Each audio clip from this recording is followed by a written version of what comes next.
Hey guys, welcome to a new video. Like, comment and subscribe if you enjoy. Without any further interruptions, enjoy the What If.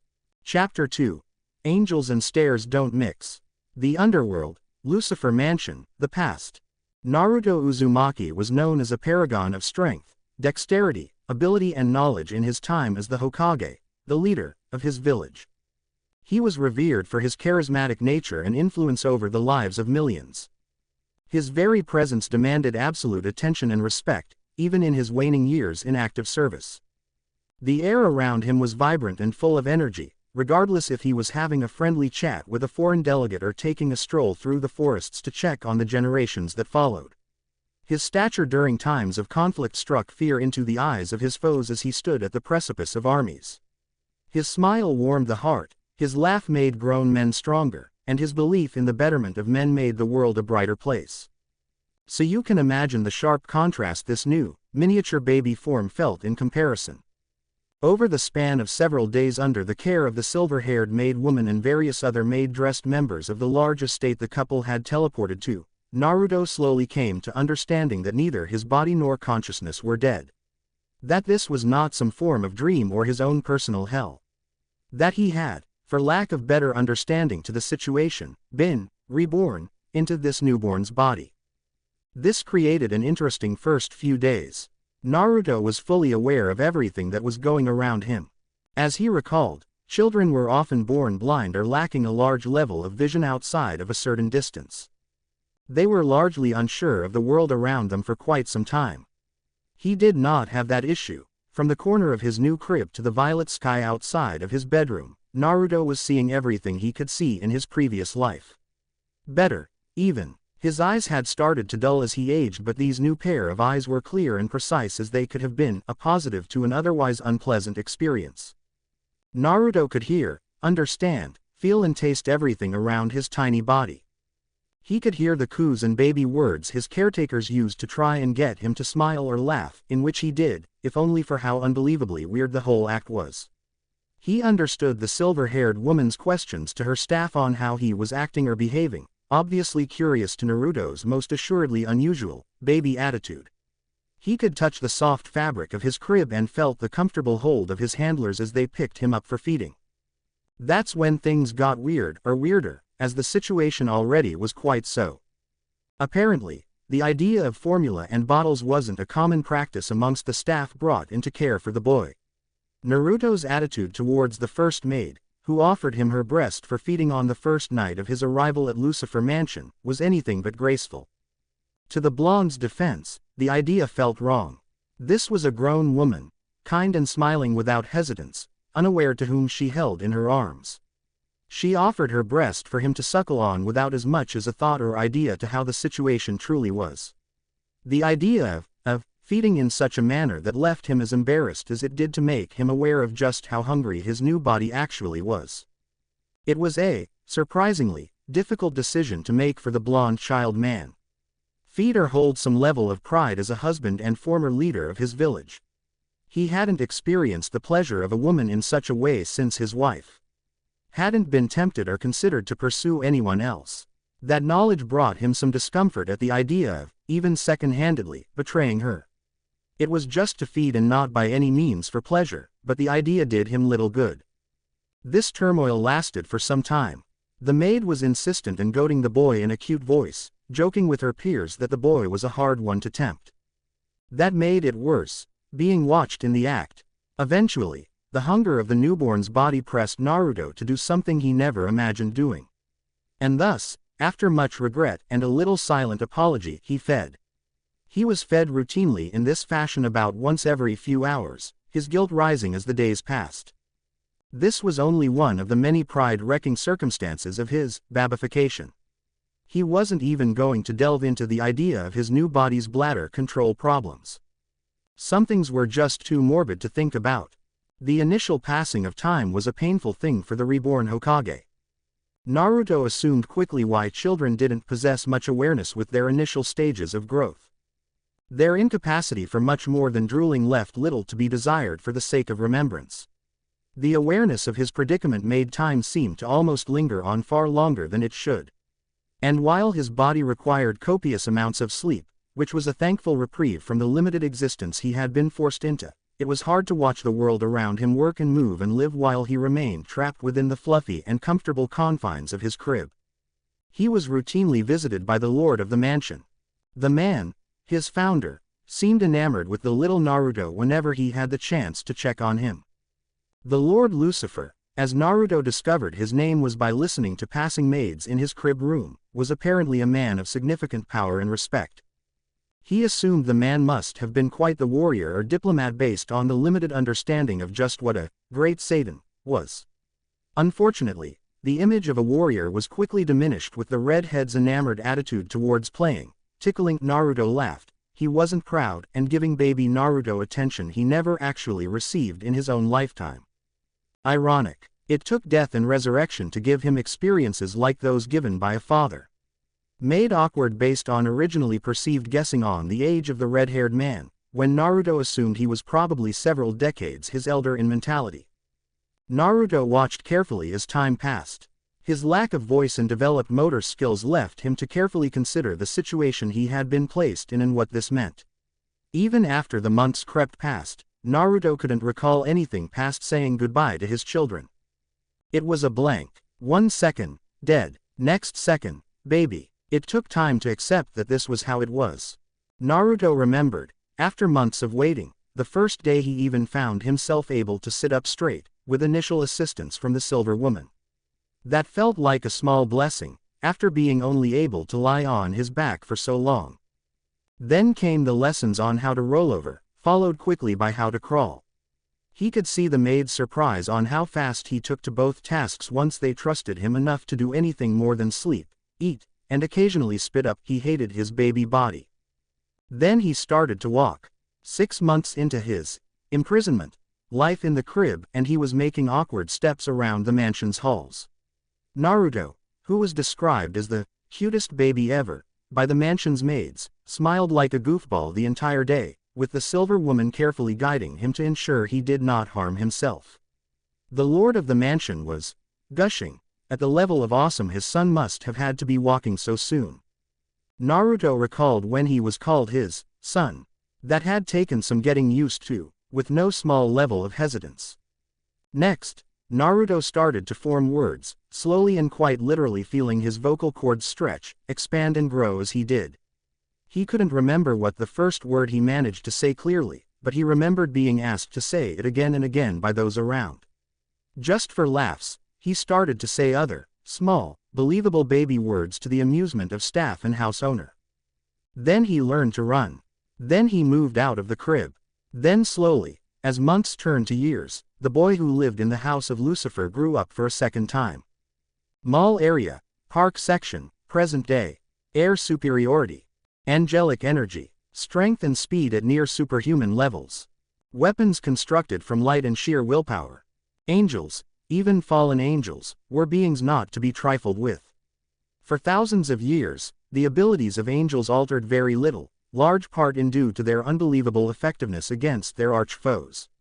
When humans could not fight the devil onslaught, the angels fought them back. When the age of man seemed to be near its end, the angels ensured its survival. When darkness crept over the corners of the world, the angels held the last light. Even those of different religions, mythologies or legends knew better than to trifle with those whose power was gifted to them by someone who claimed the title of God. Yuma Amano, best known under her true identity as the fallen angel, Rainer, was another who was led by this idea of battle superiority. Especially to those of Earth or the underworld.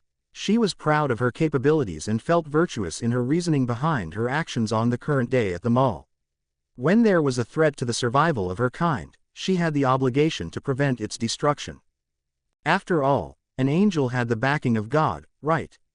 How could anything they do be wrong?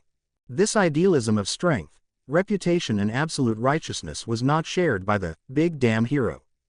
Ah, Rainer yelled, thrown backwards from the force of the kick thrown to her side by the blonde miscreant, just managing to correct her hovering form before hitting the tree line. Glancing back to her assailant, she openly glared as the boy stood atop the park fountain, watching her struggle to hold flight. Crossing his arms, Naruto gave her a hard look.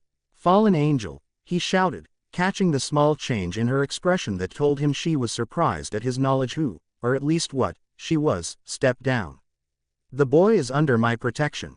Rainer's teeth gritted into a snarl. And just who the hell's protection is he receiving? Someone who's stronger than you, Naruto answered. I have no issue with you or your fallen. But the boy is not yours to take on some whim. He waved his hand off to the side. Leave, now. His voice was unflinching and left little room for debate. His Hokage voice, as he called it, left Rainer to fume from her position in the air. What infuriated the fallen angel the most was debatable. The blonde's ordering of her to step down, his claim of strength that surpassed her own, the strength of a fallen angel, or simply his interruption to the what should have been a quick kill and run for the young woman.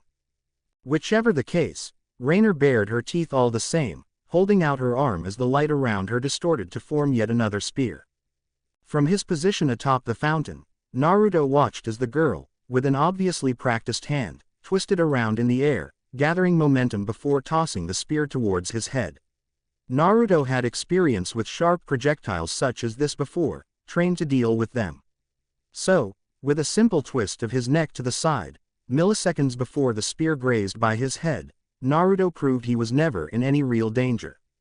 Staring back to the fallen angel, Naruto's eyes hardened further. Are you done?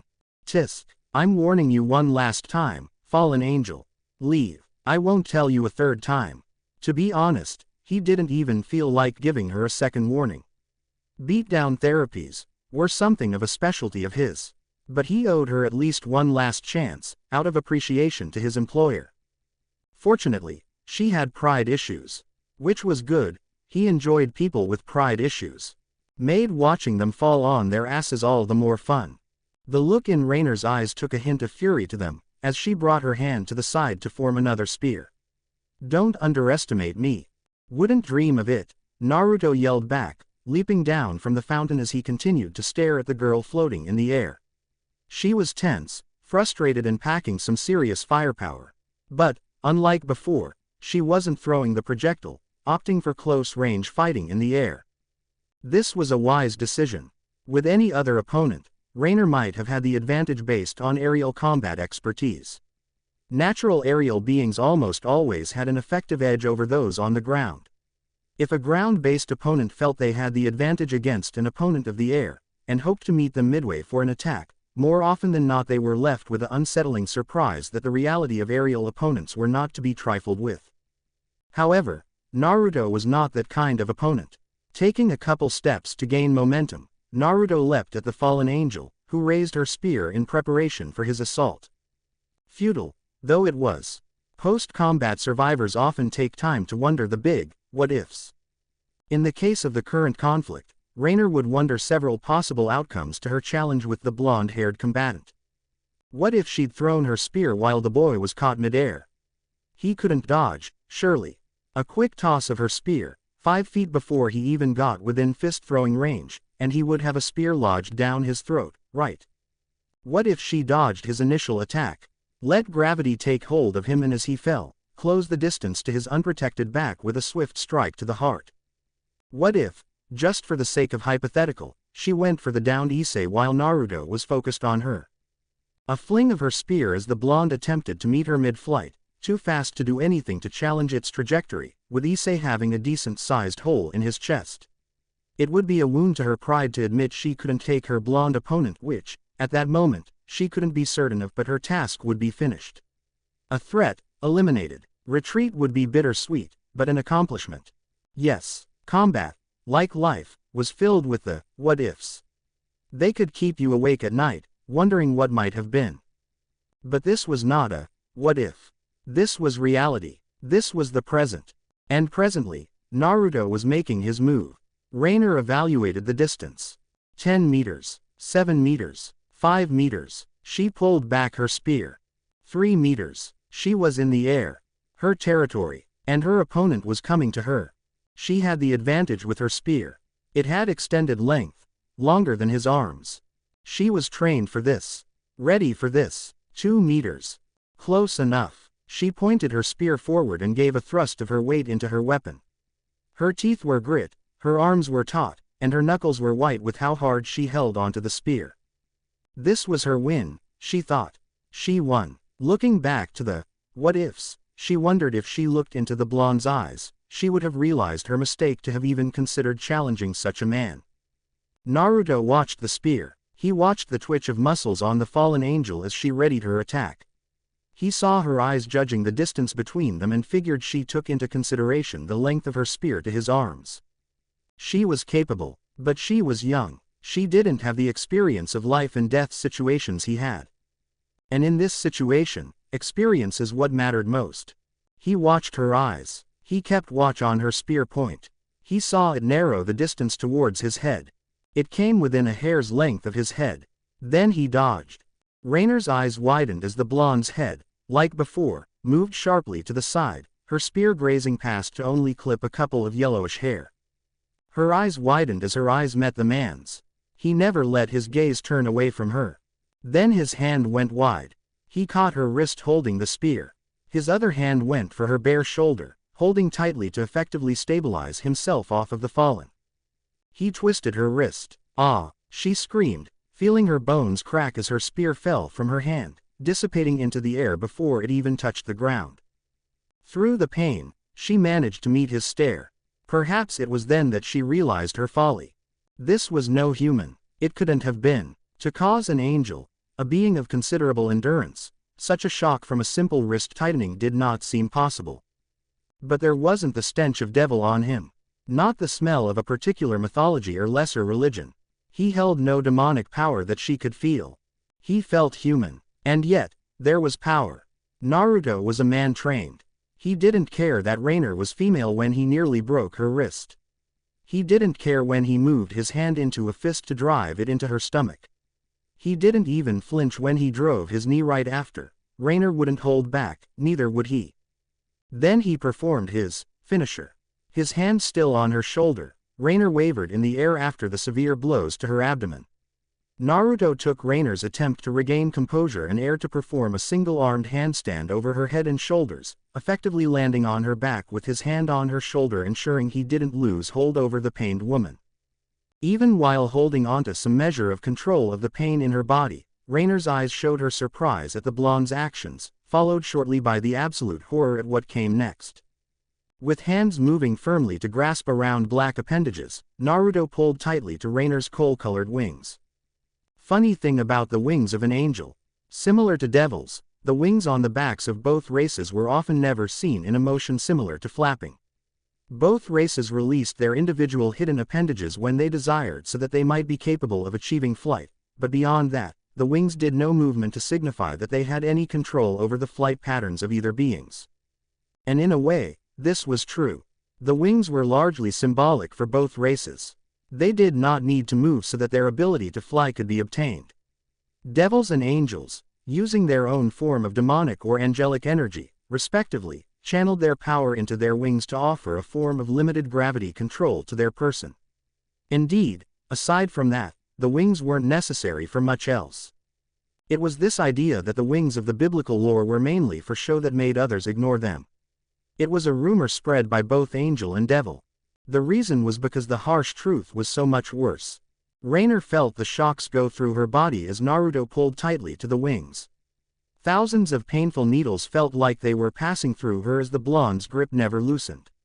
She tried shaking, screaming, waving herself in the air to throw him off, but it was pointless. He had her, and now the worst thing about having one's wings pulled, the things angels feared most, was happening to her now. They were falling. Fast. You idiot, Rainer cried, feeling the air sweep past her as the ground began to close in quickly. She hadn't even realized how high the two of them were before their clash in the sky, but apparently, they were quite high. And now, they were descending to the ground far too fast for her calm or reserved nature to come in. At this height, the impact would surely. You'll kill us both. No, I won't. Naruto's voice, even over the wind, was heard as he watched carefully as he rode the back of the angel down to earth. The ground was catching up quick. He was prepared for this. Get ready. To what? To fly. He let go of her wings and jumped. Rainer's eyes clearly showed her surprise. His words alone were what prepared her for the moment he released her wings from his grip, allowing her to once more channel her power into them. Even managing to take into account the push-off from her back when the blonde made his last-minute retreat, Raynor caught her form in the air, barely a foot from what would have been her crushing end. There was a cold sweat coming down her skin. Raynor panted for air. She hadn't realized over her fear that her lungs sorely lacked. Her body trembled. She couldn't believe, over that heart-pounding moment of falling, that she was still breathing. That despite the soreness in her wrists and wings and the sweat beating down her skin, Raynor of the fallen angels was alive and unharmed.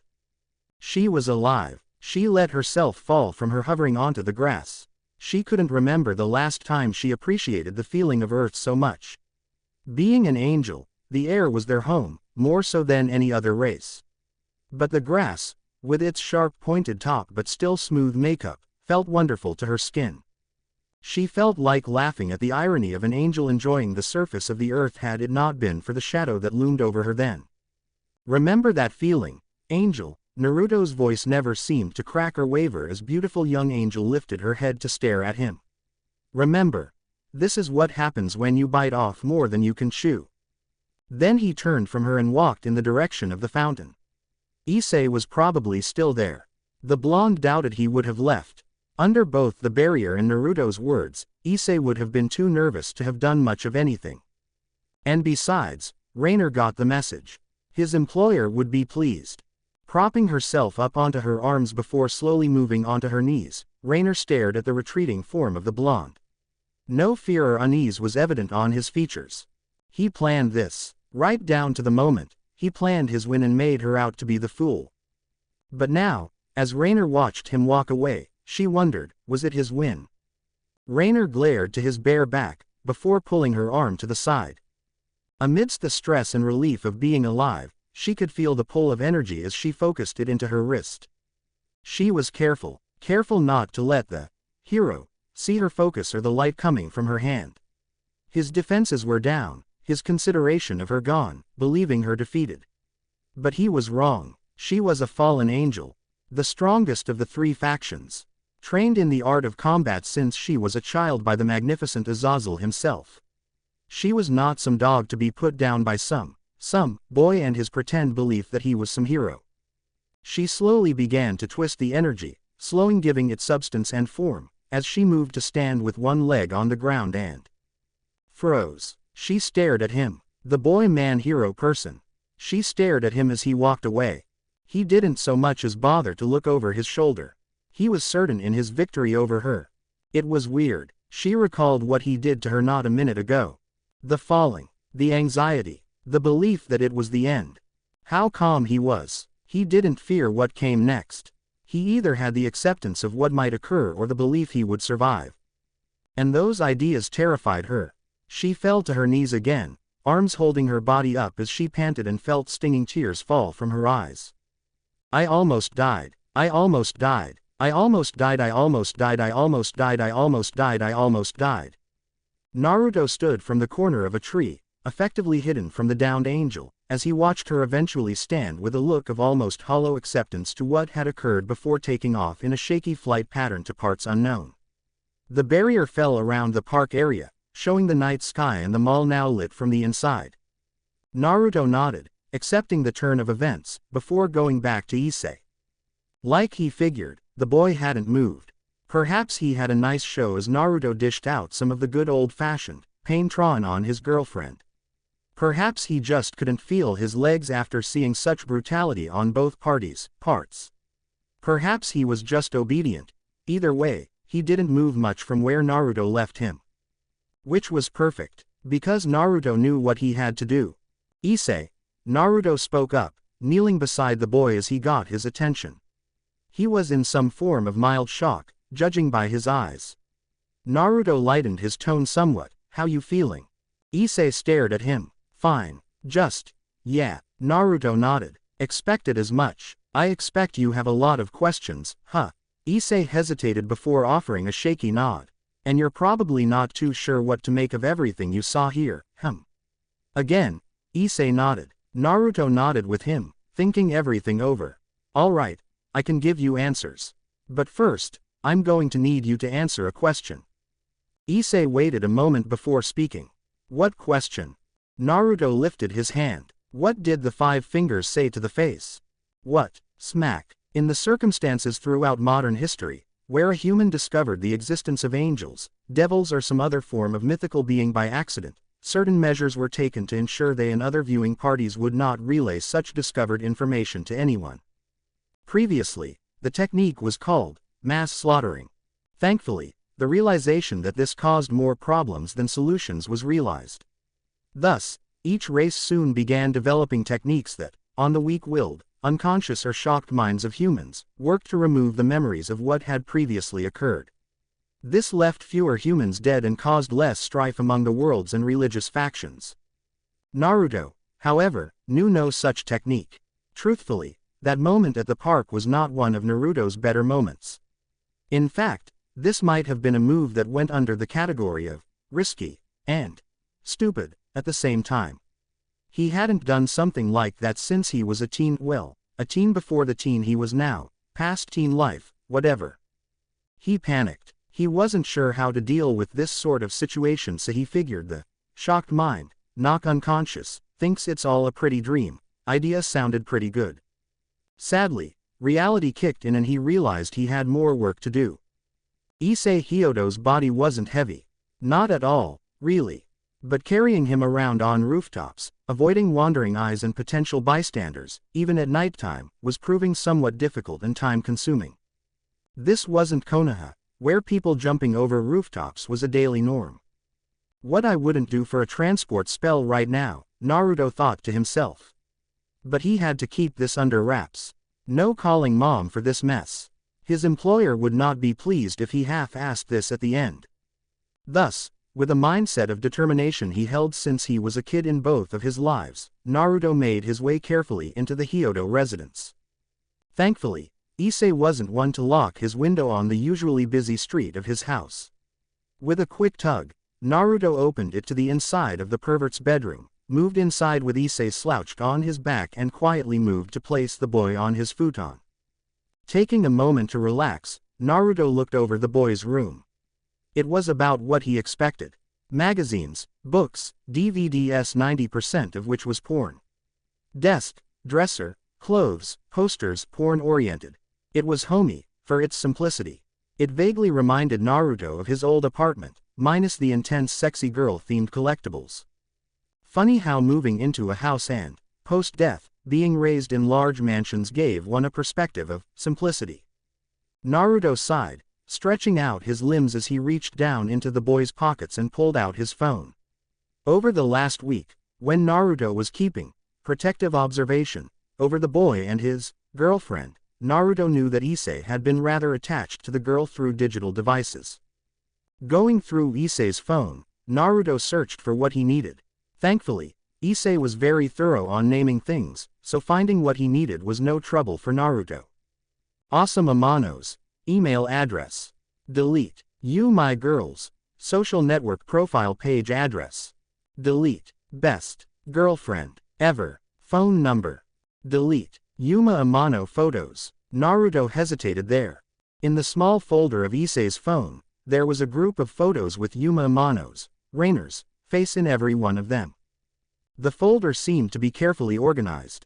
Each picture depicted Yuma as some sort of laughing, smiling, happy or joking manner. There were even some with Issei in them, smiling brightly as he took the photos with enthusiasm. They didn't even seem explicitly sexual or dirty in nature, which surprised the blonde, though a few did seem to get good shots of the top of her breasts during their date together. In the end, though, the two seemed, generally, happy. Naruto looked down from the phone to the boy sleeping off the knockout hit to the forehead. He'd be out till morning, at least. Issei really liked this, Yuma. The photos, the smiles, the interactions, he cared for the disguise of Rainer. Naruto wouldn't deny him as much. He was a serious pervert whom Naruto caught more than a few times staring profusely at the fallen angel's bust, even as she was trying to skewer him, but he had his saving graces. He was a boy who still had the capacity to love and be loved like anyone else. Delete. But still, it needed to be done. Placing the phone back into his pocket, the slight shifting of his clothing knocked a loose piece of parchment from his jacket's inside pocket. It caught Naruto's eye, brightly glaring over the light from the window, as he reached over and picked up the folded paper carefully. He opened it and glanced over the contents. The bizarre formation of runes and circles was the first thing that caught his eye. Caught it, because the symbol was very familiar. Pursing his lips, Naruto folded the flyer and placed it into his back pocket, holding back a groan. Rias, complex apartments, south end of city, a few minutes later. So, mission accomplished, right? Depends. Am I still obligated to watch the boy? Nah, I think we've established he's not to be disturbed just fine. Nice work, by the way. Fear tactics very ninja, couldn't have done it better myself. Quote. No, you couldn't. Will that be all? Are we clear on what I owe? Yep, we're clear as Gabriel's horn. Both of them. I'm not going to even ask what that meant. The other end of the phone died, as a middle-aged man laughed outside his apartment, clicking the phone shut and moving to go back to the comfort of the indoors. The man fit the look of, for lack of better terms to describe him by, a bachelor. He was tall, opting to wearing a loosely fitted, grayish kimono, even as it grew colder outside, and wore a pair of similarly loose sandals.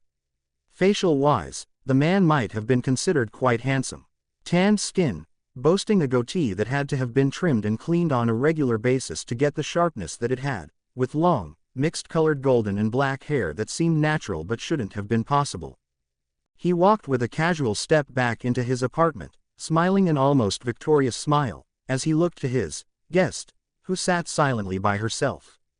Reina-chan, he spoke up, as the long-haired fallen angel, Rainer, looked away from the small television in the room to offer a glance back to the man. How are you feeling?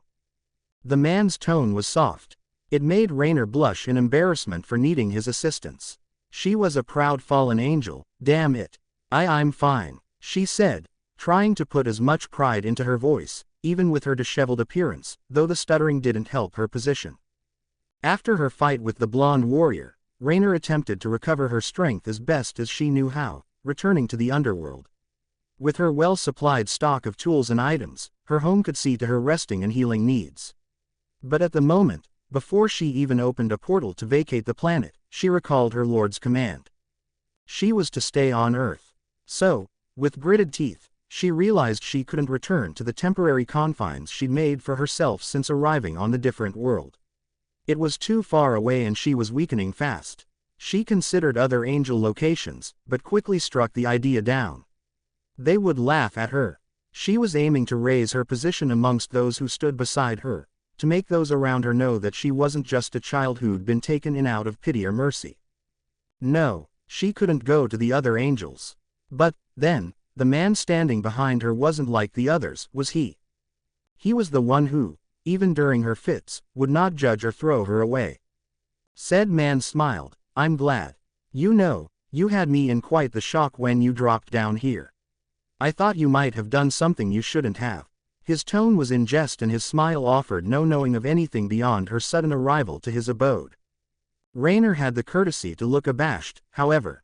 Oh, of course not. I wouldn't. She shook her head profusely, trying to shake off her embarrassment. The man smiled, offering a faint chuckle to himself. Children, relax, I believe you, he assured her, watching as her face blushed further and gave a curt nod so as to not say something unprecedented again.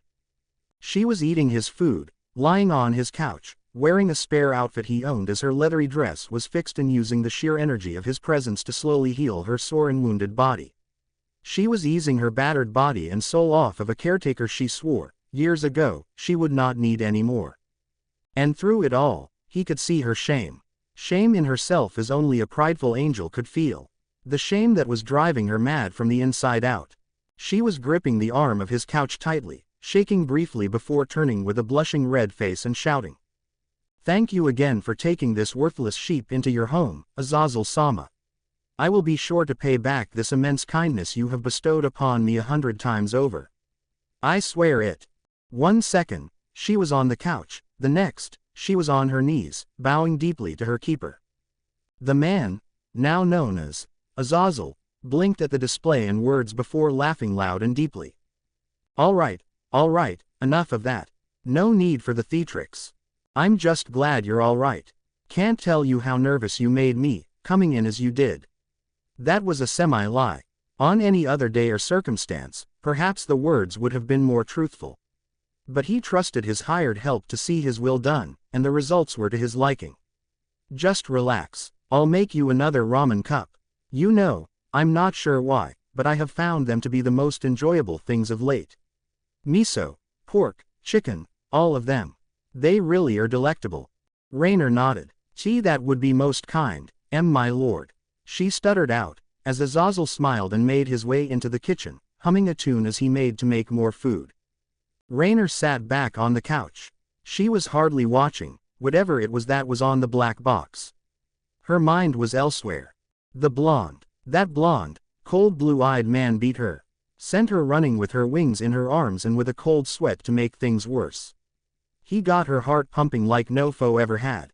She believed herself a growing elite in the fallen angel ranks.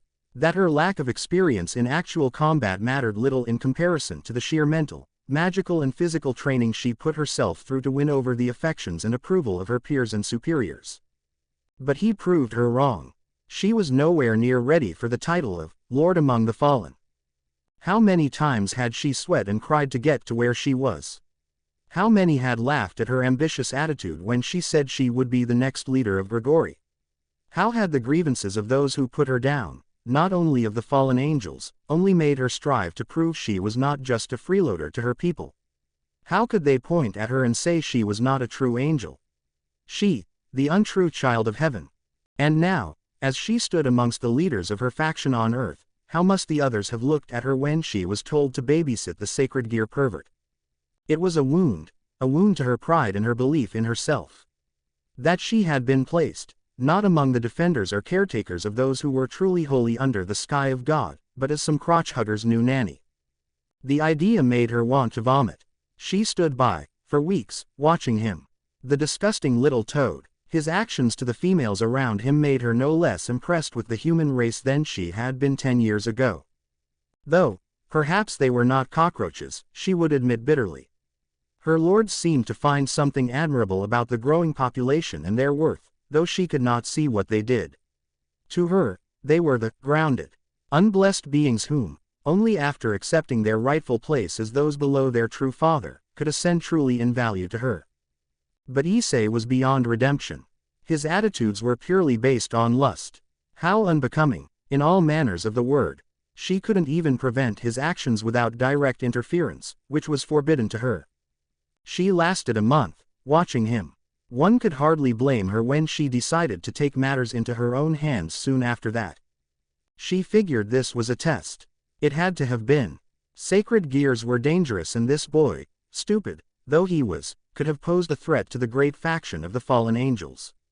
Humans had done so before. Why would that change now? Her Lord Azazel must have realized this, must have been testing her, to see if she had the qualities to take action and realize the danger for herself. The boy was perverse incarnate. An evil quality. It had to be snuffed out before it could fester and grow. She told herself this throughout the time she knew him as Yuma Amano. She even started to make it a game, feeling she earned as much. Maybe she would even get creativity points from her peers for the ingenious way she went about dealing with potential threat. It had all been planned, almost realized. And then he showed up. And now, here she was, licking her wounds and pride like some struck-down puppy. Her fingers dug into the leathery couch. This was not over, not by a long shot. This was a minor setback to a major dream she held, the desire to prove that the fallen were not just the outcasts that the other factions believed them to be. That they had hearts, feelings and power to challenge those who would see them crumble and fall back into the shadows of perdition. She would get stronger, prove her worth to everyone. And when the time came and she found the strength to challenge that blonde-haired hero, she would. Hey, Reina-chan. The shout knocked the female fallen angel out of her internal rant, perking her up as she answered. Why yes, my lord. You know, with everything that was going on, I almost forgot to ask, how did you get into such a mess, Rainer paused in thought. What would make her come out, wounded and sore, looking as she did? I fell down some stairs. You fell down some stairs. Yes, stairs. There were a lot of them. Chapter 3. Even angels enjoy breakfast joints. Kuo Academy, main building, next day, 8:47 a.m.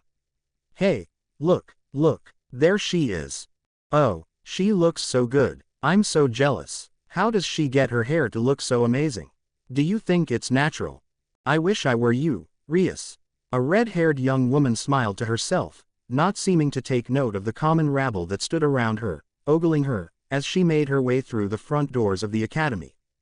The young woman, who held the name of Rias Grimori with pride, was accurately portrayed and worshipped by her student body admirers. Rias was a very tall, slender woman, with a seemingly delicate frame that matched with her ample curves, peach-colored skin and long, flawless legs. Her eyes were a deep, reflective blue and her long, captivating crimson hair held such a sense of majestic that every man who glanced in her direction felt their blood boil. She wore, like the rest of the female body, who now stood by with envy as they glanced over her perfect features, the standard uniform, with exception to the fact her choice in appearance seemed to hold back very little of her rather gifted figure. The situation she was walking into, where the students stood aside to watch her enter with her naturally acquired grace, was nothing new. Rias always held a strong sense of presence. This practice of the student body giving her space was almost a daily occurrence, with her natural allure and poise standing out amongst the students around her. Her confident stride hadn't changed in the 3 years since her enrollment. Rias held herself at a level, befitting her position, as one of the deemed, 2 great ladies of Kuo Academy. She was the unobtainable, the beautiful president of the Occult Research Club. She didn't play to the crowd's affection, that wasn't her thing. She was a determined, confident woman who felt the need to do what was necessary, nothing more, nothing less. Mingling with her envious or lustful onlookers wasn't what she came to school to do. Unlike the normal routine of arriving to the academy early, today was a twist from Rias's usual routine. For one, she was walking into the academy without her close confidant, vice president and best friend, Akano Himahima. After all, the two had known each other, even prior to enrolling. They were almost always seen together, as Akano also held the second title of one of the 2 great ladies, and to those who near obsessed over the women on a daily basis, this might have struck them as odd. They weren't joined at the hip, though some boys might have dreamt of it, but it was of some note to the onlookers around the redhead. Unknown to her observers, there was a twist to step that morning. Her stride was only slightly faster, her hands were tightly held fists, and her eyes scanned ahead for any unusual sightings. She was nervous, and without her loyal friend by her side, even more so. Though a part of her knew that there was no reason to be, another part said that she should be wary. Wary of what, though, was a subject of annoyance. She wasn't in any danger. That, she was certain of. Of all the things that might have occurred during the day, or might not occur, as she silently hoped fear of pain or retribution was not one of them. She was mentally preparing herself, though. That, at least, was the most she could do. She climbed the stairs past her fans, listening as the voices slowly drifted away, aiming for the second floor of the academy to enter her home room. Honestly, why she was even surprised to find a mess of blonde hair on a tall boy waiting for her at the top was beyond her. He enjoyed it, she guessed. The surprise, the look people's faces when he appeared where you were heading or knew where to talk privately without anyone barring their reason for conversation. Glancing to the sides of the lengthy hall of the main academy building, she saw no wandering students or teachers coming to check out the disturbance between them. How the blonde managed such a feat as to give them this limited amount of privacy eluded her. Her blue eyes met his. He didn't have that innocent playfulness she often saw in them. She watched him as he stepped off the wall. She reached the top of the second floor steps as he made his way to her. If she stood still, it wasn't out of acknowledgement of the blonde's presence. She was just coming to the knowledge that the boy was not happy. But that wasn't the unsettling part. He didn't seem angry, either. This left her with confusion to go along with her growing unease. The boy reached into his jacket pocket and pulled out something small and folded up neatly. Rias glanced to it, watching as he showed off the small flyer in his hands, hoping her face didn't show the surprise or lack of confidence to his presence. She recognized the symbols and runes. She had to have printed thousands of copies of the same glyphic combination and understood what was being asked. She pursed her lips, Prideful and confident Rias was caught with her hand in the cookie jar and she didn't have an explanation to give. At least, not yet. I will send Kiba to pick you up after class. Rias's first words to the boy, despite her growing nerves, sounded strong and confident, not backing down or offering a stutter as she straightened her stature and looked at the blonde staring her down. This would give her time to think of what to say or how to go about what the blonde was surely going to ask. To even the playing field, she needed Akano and her advice on how to handle the situation that was coming. Akano was just as aware of the blonde's unprecedented occurrence at the mall area as she was and would certainly help her in assuaging the situation. Thankfully, the blonde was not unreasonable. He didn't say a thing back, just folded up the flyer, placed it in his back pocket, and stepped aside the red-haired princess of Kuo Academy to walk to the first floor from where she came. Rias listened to his footsteps slowly dim in sound as they merged with the echoes of students conversing with one another below. She didn't dodge the bullet. She just prolonged its time of impact so she could reach for the Kevlar. She walked in the direction of class. Her face finally took on a look of frustration and red to match her hair as she knew the school day was ruined for her. She would be thinking of her upcoming confrontation, which would leave her equal parts irritable, flustered and hot from their moment together. Because the boy who ruined her day was none other than Naruto Uzumaki. Her oldest friend, her childhood prankster, her unofficial nephew. And the boy she loved. Classroom for Class 2B, Kuo Academy, 5:02 p.m. Issei Hyodo was asking questions. Naruto didn't know what to make of this. Maybe his hope for a knockout, dream out scenario with the fallen angel had been hoping for too much. Sure, getting rid of the evidence from the boy's personal device helped in his erasing of Yuma from Issei's existence. But Naruto realized, soon after waking from the night before, that everyone who came in contact with the young woman would be asking questions. That the people who knew Yuma would be going around, trying to find the missing girl. Maybe hoping it would blow over was a poor move on my part, Naruto initially thought, as he made his way to the academy. But his fears were unfounded. Because, to anyone Issei asked, the response was the same. Who's Yuma? Yuma, I don't think I know a girl like that. You, with a girlfriend, snort. And this continued. No one knew anyone by Issei's description. His lack of digital evidence didn't help matters either. He seemed confused and disoriented by what was going on, wondering if it was just some huge prank by his friends and classmates. Naruto felt bad at that. The thought that you were part of some joke couldn't have been easy. Rainer, despite her hostility, seemed to be keeping her word and staying away from Kuo and Issei. In fact, it was Naruto's suspicion that this mass erasure of Yuma Amano's existence was probably her doing. Cutting loose ends, perhaps. Oddly attentive for a fallen angel who just had her backside firmly handed to her. But aside from the convenience of the erasure, it also came with the consequence of Issei, who seemed to have been missed on the erasing scheme. The boy was now desperate in his attempts at finding answers on Yuma's whereabouts. It made Naruto feel worse when Issei came to ask him about the last time he saw Yuma Amano. Yuma Amano. Yeah, at the park, remember. Everyone seems to not know who she is, but you saw her with me at the mall, right? You. Naruto could tell the boy was trying to say how he fought her in a mid-air battle, seemingly to the death. But how do you describe that, believably? Sorry, I see. Issei. Right, Issei. But, I don't really remember a girl like that.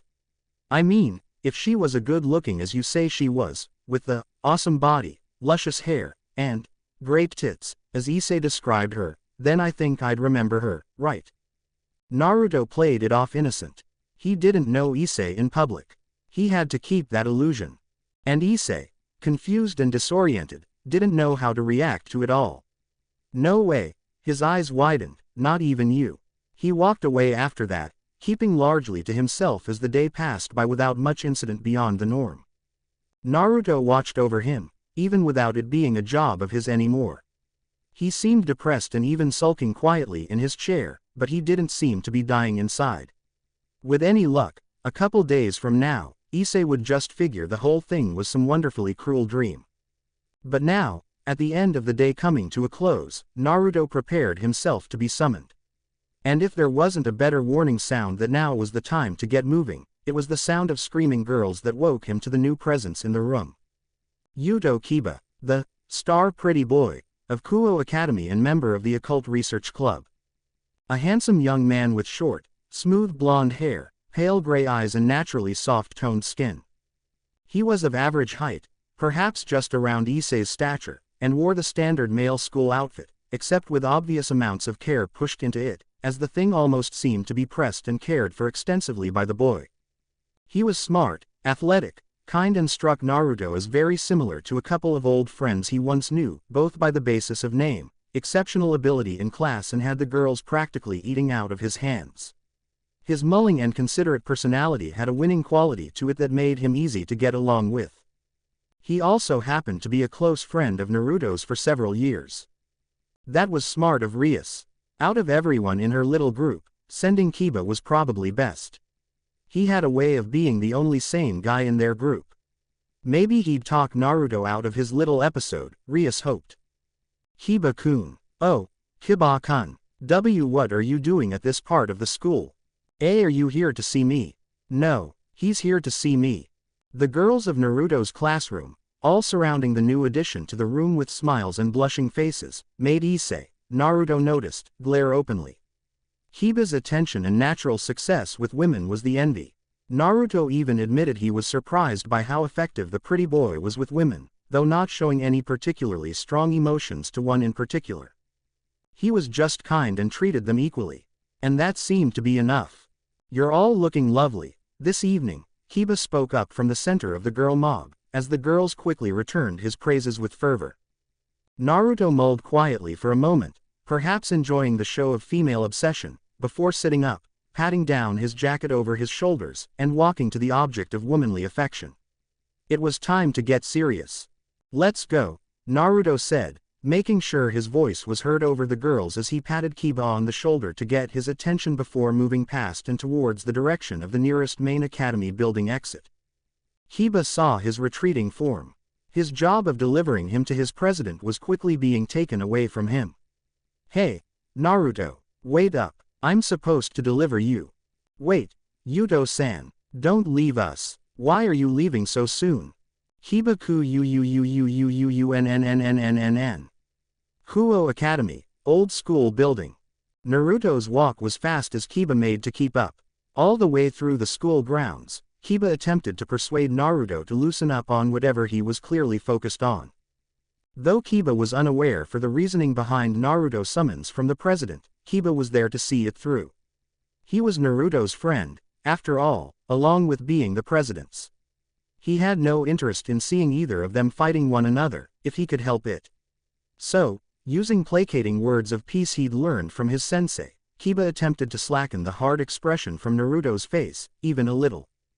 Because he'd only seen Naruto get this way once before. And people got hurt. I'm telling you, Naruto, whatever the issue might be, I am sure it is no reason to be upset about. Naruto was usually one for conversation.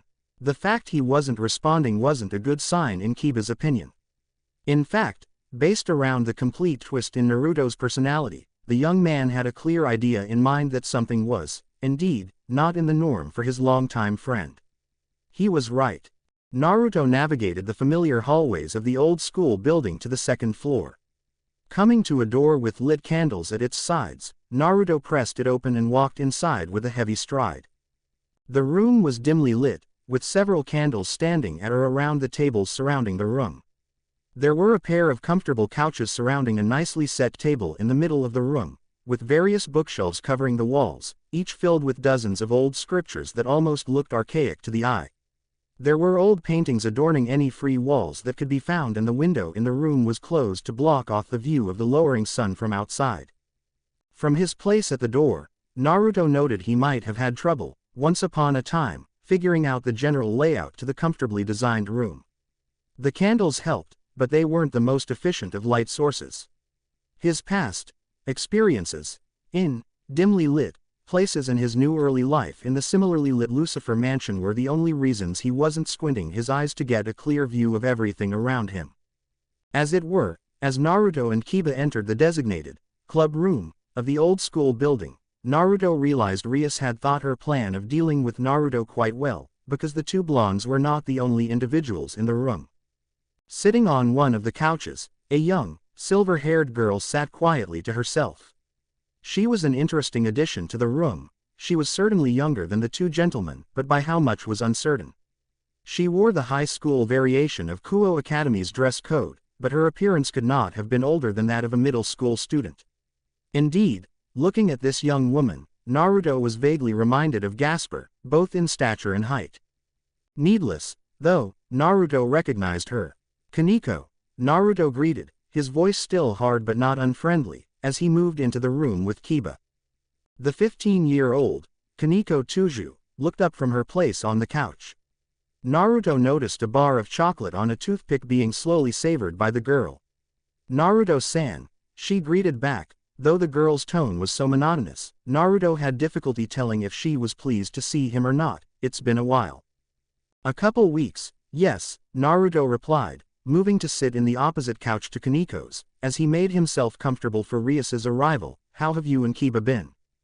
Kiba relaxed slightly. Naruto was talking now, at least, as Kaneko answered him. "Fine." She finished the chocolate on the stick, reaching for another from the plate on the table between them.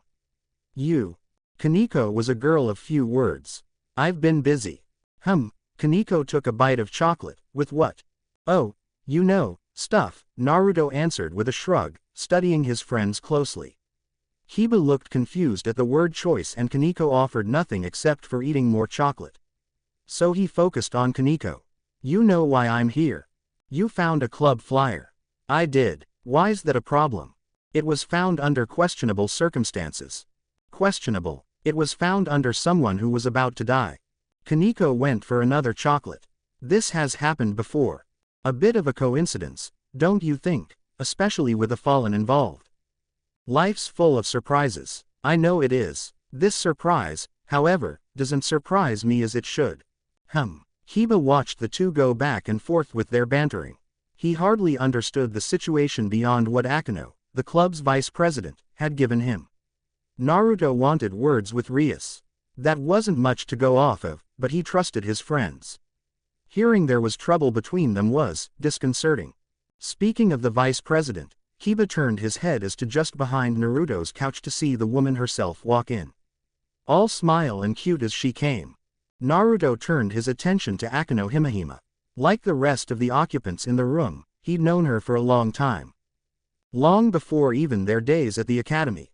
Akeno Himehime was a very elegant and gentle woman, with her easing personality offered both a motherly touch and a teasing edge to herself. She was of average height, with raven-colored hair that was easily longer than Rias's own, had it not been for the orange ribbon keeping it from hitting the ground. She was slim and very well endowed. Not even Naruto would deny that. Her eyes were violet and glistened playfully as she stepped beside Naruto, leaning over the couch. Her smile was kind, peaceful, relaxed and so fake Naruto wondered when he'd ever get to see a real one. "Oh my, is Naruto-chan upset?" Akeno asked playfully, as Naruto tried to keep his face hard for his confrontation with Rias, though it was steadily getting hard to do so.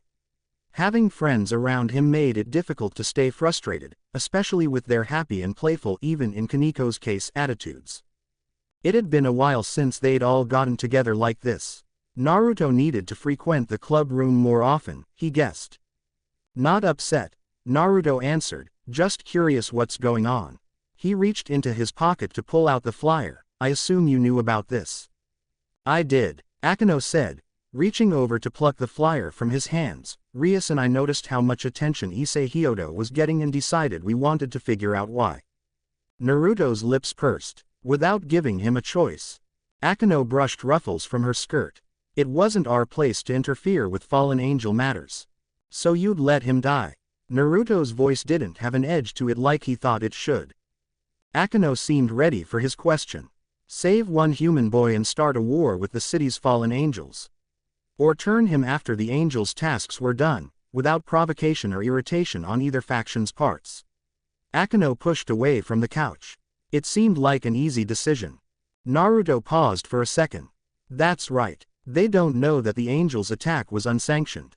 That helped. A little, maybe. In growing age, Naruto realized the world was more gray than black and white. He understood that but didn't change his opinion on some choices that irked his sense of right and wrong. Even with being raised under a household of devils, the recent actions of his friends nipped at the edges of his moral conscience. Rias and I were expecting some sort of signal from the flyer the night before, Akeno continued, moving around the couch to lay beside Naruto, looking collected and calm as ever. Imagine our surprise when nothing came. So, we had our little team mascots keep an eye on the situation. Akeno's hand was raised, as brief flicker of a small, green and fat Oni appeared before disappearing into thin air. Her team mascots, as they were. Now, imagine our surprise after they tell us you were fighting the fallen angel. Kiba was standing beside the couch, listening and trying to fill the blanks from information he wasn't given prior. He wasn't used to being out of the loop. This didn't annoy him, but it did require him to study the two halves of the arguing party in the room. Naruto, to his credit, didn't seem fazed at the accusation. I was taking a walk. Saw what was going on, thought I could help. That's very kind of you to help a stranger like that. He's a classmate of mine. Felt wrong to just leave him for an angel. I don't doubt you. Akeno's smile was unwavering. Naruto's eyes narrowed in slight annoyance. Yes you do. Oh my, you wound me, Naruto-chan. Would I lie to you? You know I believe you are a good, kind man. She placed her hand on her chest, smiling but trying to come off as offended for being accused of such a thing as to lie to one of her favorite persons in all the worlds.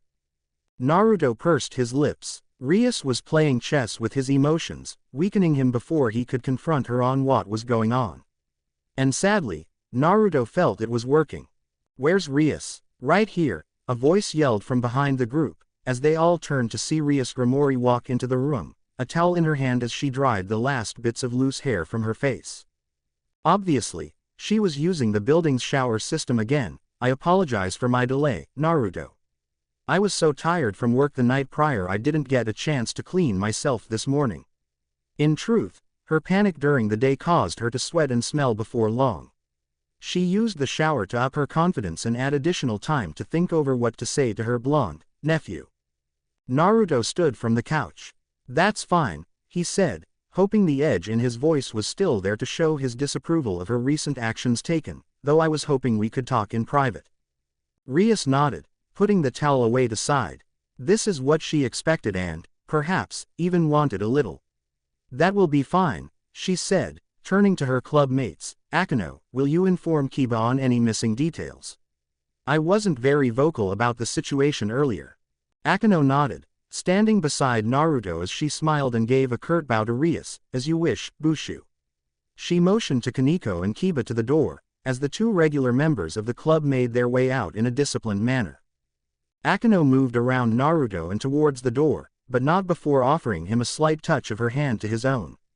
It was a simple brush of her fingers, but Naruto thought he understood her message. Be gentle. Rias made her way around the room, sitting down to her desk and moving into a position she liked. She was arranging her position as president and top dog of the room she and Naruto now occupied. So, she started off, what would you like me to say? Naruto walked over to the front of her desk. As he did so, Rias noticed how tall he stood in comparison to her sitting position. This was a challenge. I want to know why you would do such a thing. His voice wasn't playful, he wanted his answers and he was using an intimidation position to get them. But Rias was proud and strong. She wasn't one for intimidation. She sat up straighter, meeting his hard expression with her own. In what regard do you refer to? Why were you attempting to convert Issei Hyodo into your little? Naruto tried to think of a word for what Rias' little group was. The original word in terms of Rias's club. It was, perhaps, looking back now, because of his apathetic nature towards the true word of Rias's group that made it so easy to take the first strike against Naruto in this argument between the two. Rias saw it. Naruto realized only too late in his wording that he appeared weak in his incapability of saying that one word. And Rias jumped him on it. Peerage, Naruto. Her tone was every bit the Grimori heir she was meant to be, standing smoothly from her chair to look at the boy at eye level. The word is peerage. I wanted Issei in my peerage. I wanted him to become a devil's servant. To me. Then, for added effect, Rias allowed her wings to slide from their hidden position, winning the first round in her morality debate in a flashy display. A devil's peerage. A fancy word for a fancy group. A devil's peerage was a group of individuals, humans, inhumans, beasts and so on, who were turned into devils. To go over the vastness of history around how this thing called a peerage came to be, looking back to the Great War of the Three Factions and the Civil War of the Devils would be the precipice for even the need for the order of a peerage. The two wars that shook the Devil Foundation left the structure of the 72 Pillars, and even the Order of Devilkind, on the brink of collapse. The angelic factions were stronger than they were, stronger than the original opposition to their defense. If such a thing remained, the devils believed, in retaliation, the fallen and the angels might unify themselves once more in the face of a common, weakened foe. And that is when the idea of a defensive plan, created amidst the great Satans and high lords of the underworld was formed. The idea of the devil's peerage, originally developed by the great Satan, Ajuka Beelzebub, Ajuka saw this method as not only a way to offer defense against potential threats, but also as a way to replenish the number of devil warriors amongst their ranks. After all, like with every faction involved in the Great War, not every citizen was bred or built for combat. Through searching for capable warriors from any race, with using either willing or desperate consent, a devil could transform an individual into a being of the underworld, to live, join and fight for their new race. These new devils were referred to as reincarnated devils. The High Lords, who were given dominion over the idea and allowance to create peerages of their own, were astounded by this idea. And indeed, it was brilliantly thought of.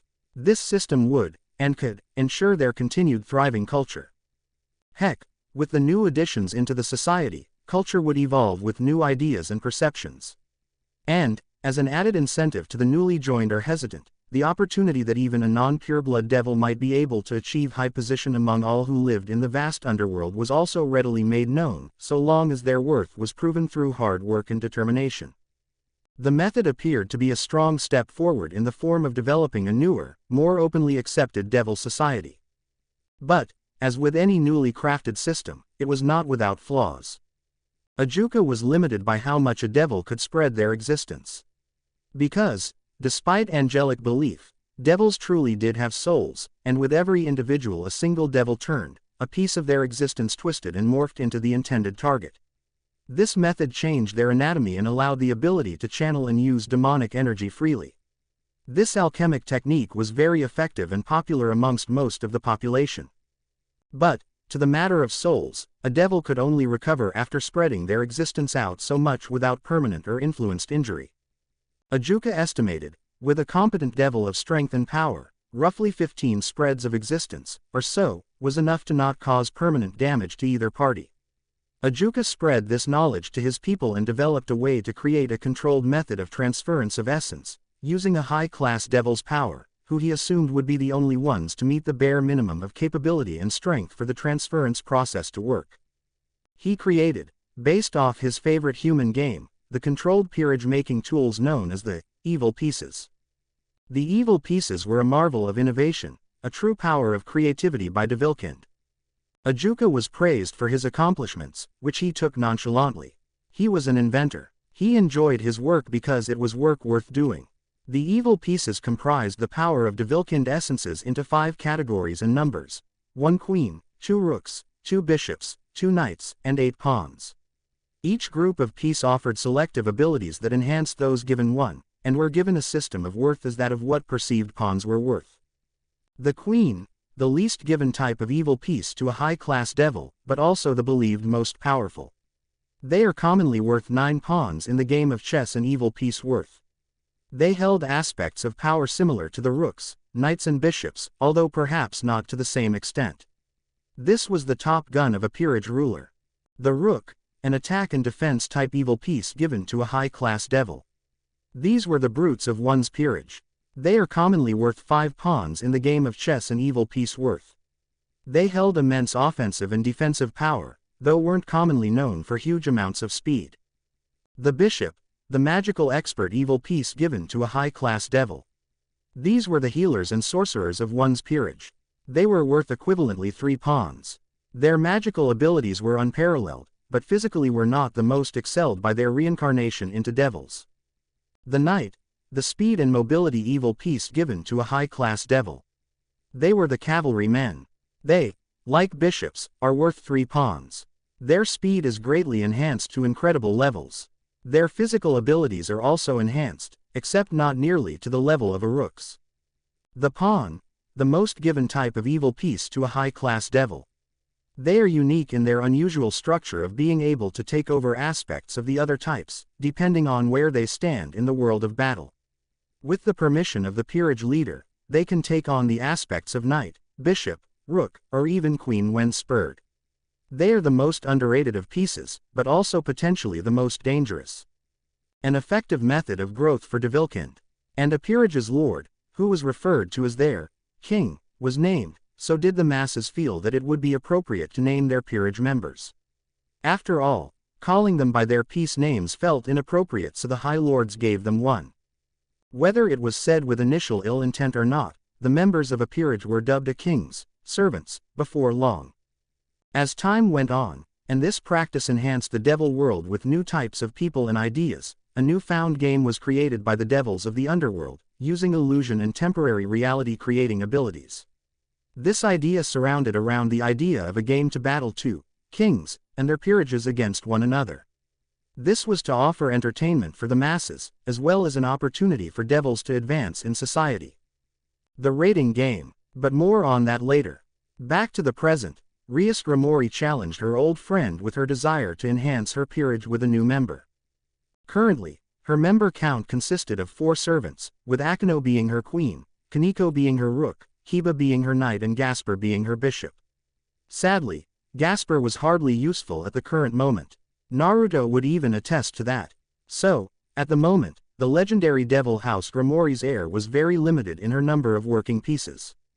This wasn't just a matter of pride to her and why she had very few members to her peerage, who, on a secret way of basis, formed the membership of the Occult Research Club, but also out of respect. Eventually, Rias would be expected to participate in the world of devils. And she needed a full team. Her current one was sorely lacking in numbers and strength.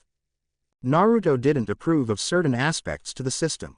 Most notably, it was when members of a peerage were given the title of servant. It wasn't much to grow angry towards, but he'd heard the word said too many times in the underworld, with it being used more often than not as an insult, that he felt aggressive to it. It wasn't by a large number, but it was a number he saw that affected other peerage members differently.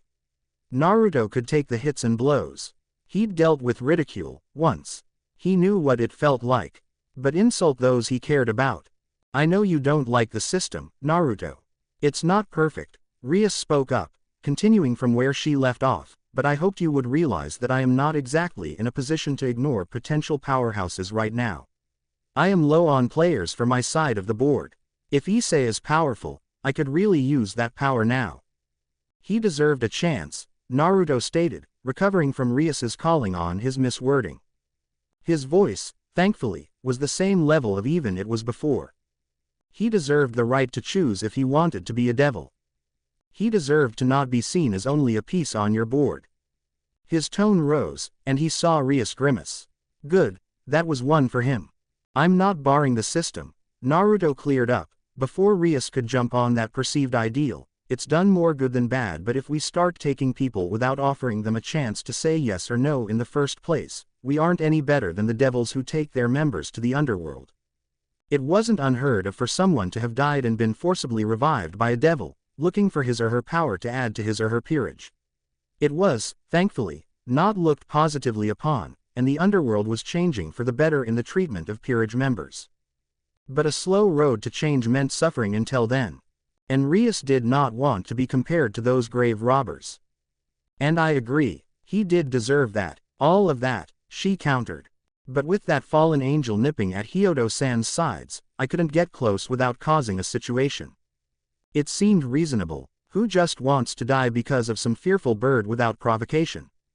If I brought him back, he would have a chance of a longer, even more successful life. She shook her head, falling to her seat. She ran fingers through her hair, agitated. We're running out of time, Naruto. I don't do bad things because they're easy. Not intentionally. I do them because they are necessary. And we both know what's coming up.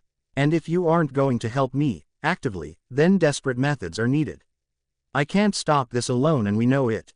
Rias put heavy emphasis into her words. She hoped they reached him. Stubborn, though, he could be. Naruto crossed his arms, taking a step back. Of course he knew what she was talking about. It was something Naruto spent nights thinking about how to get around, desperate to find answers. As a favor to her. But still, winning a war at the sacrifice of good people and morality isn't how we do things, he told her. I promised I would help you, but these actions aren't how we go about winning or getting ahead. Not when the methods mean the sacrifice of who you are in the process. He uncrossed his arms, moving up to the desk and leaning over it to look at the president at eye level. I'm not happy about you trying to go behind my back with this. In fact, I'd say I'm disappointed more than anything. Rias's eyes narrowed, as she opened her mouth to retort before Naruto spoke over her. But you're desperate. I can relate to how that can make even smart people do things they wouldn't usually. So this time, I'll let it go. For the first time since entering the room, Naruto's lips offered a hint of a smile. You're strong, Rias-chan. Despite herself, Rias offered a small smile at the chan part. Good to know he was still willing to call her that. You're stronger than people give you credit for. Don't forget that. We'll figure out what to do, in an honest way. And when we do, we'll talk about this, years from now, and laugh. She let her tense features loosen somewhat. Maybe this wasn't as bad as I thought. All right, I'll believe it when I see it. She shook her head, letting a small smile cross her face as Naruto's smile brightened a little more. She stared at him kindly. Speaking of honesty, however, I must ask, what about you? You fought the fallen angel. Was it really to just save your classmate? Ah, she heard that, he thought, looking at her. She looked more relaxed now that this fight was, sort of, out of way. Her eyes were innocent. She'd believe him, no matter what he said. Yeah, it was, Naruto answered. I saw the angel and went to see if there was in any trouble. Turns out, there was. He offered a shrug and a smile, and Rias giggled at his nonchalant attitude. Lying like this made him ill, if only because of how easy she believed him. But he had no choice. Something was going on with his employer. Before he dragged his friends into anything potentially war-inducing, he wanted to figure out what exactly it was. But the way Rias held such faith in the idea he was telling the truth. All right, good to know, good to know. Rias laughed loudly, knocking the blonde youth from his silent musing as he stared up to her bright features. Rias let her arms stretch out above her, letting what remained of the tension die with a couple of cracks in her shoulders. Now then, I don't suppose you could send the others back in, would you? I think it's about time we started getting our orders settled for the evening. Naruto nodded. The flyers, like the one he found in Issei's pocket, were meant to offer humans a way of summoning one of Rias's peerage to them to perform any action or request with their power. Magical, physical or otherwise. It was a way for devils to rise in ranks and power as an interesting method of service giving, as a completed pact or contract between a human and a devil gave the devil some small amount of energy by the human, which was easily recoverable by the human, but was precious to a devil as a means of enhancing their powers, slowly but surely.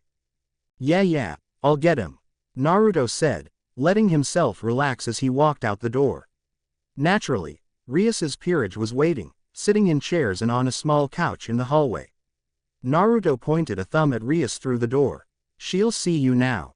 Perhaps noticing Naruto's much lighter mood, Kiba's worried expression faded as he stood and made to get to their nightly duties. Akeno slowly walked by Naruto, giving a quick hand squeeze in appreciation that nothing was broken, before following along with Kiba. Naruto smiled at Akeno's pleased look, before he felt a tug on his arm. Looking down, Kaneko held out her arm to him. Out of candy, she said, give me more. Naruto blinked. I don't have candy. She stared at him. Yes you do. No, I don't. I gave some to Gasper a week ago, but. Give me candy. I'm telling you, I haven't had time to pick up any more.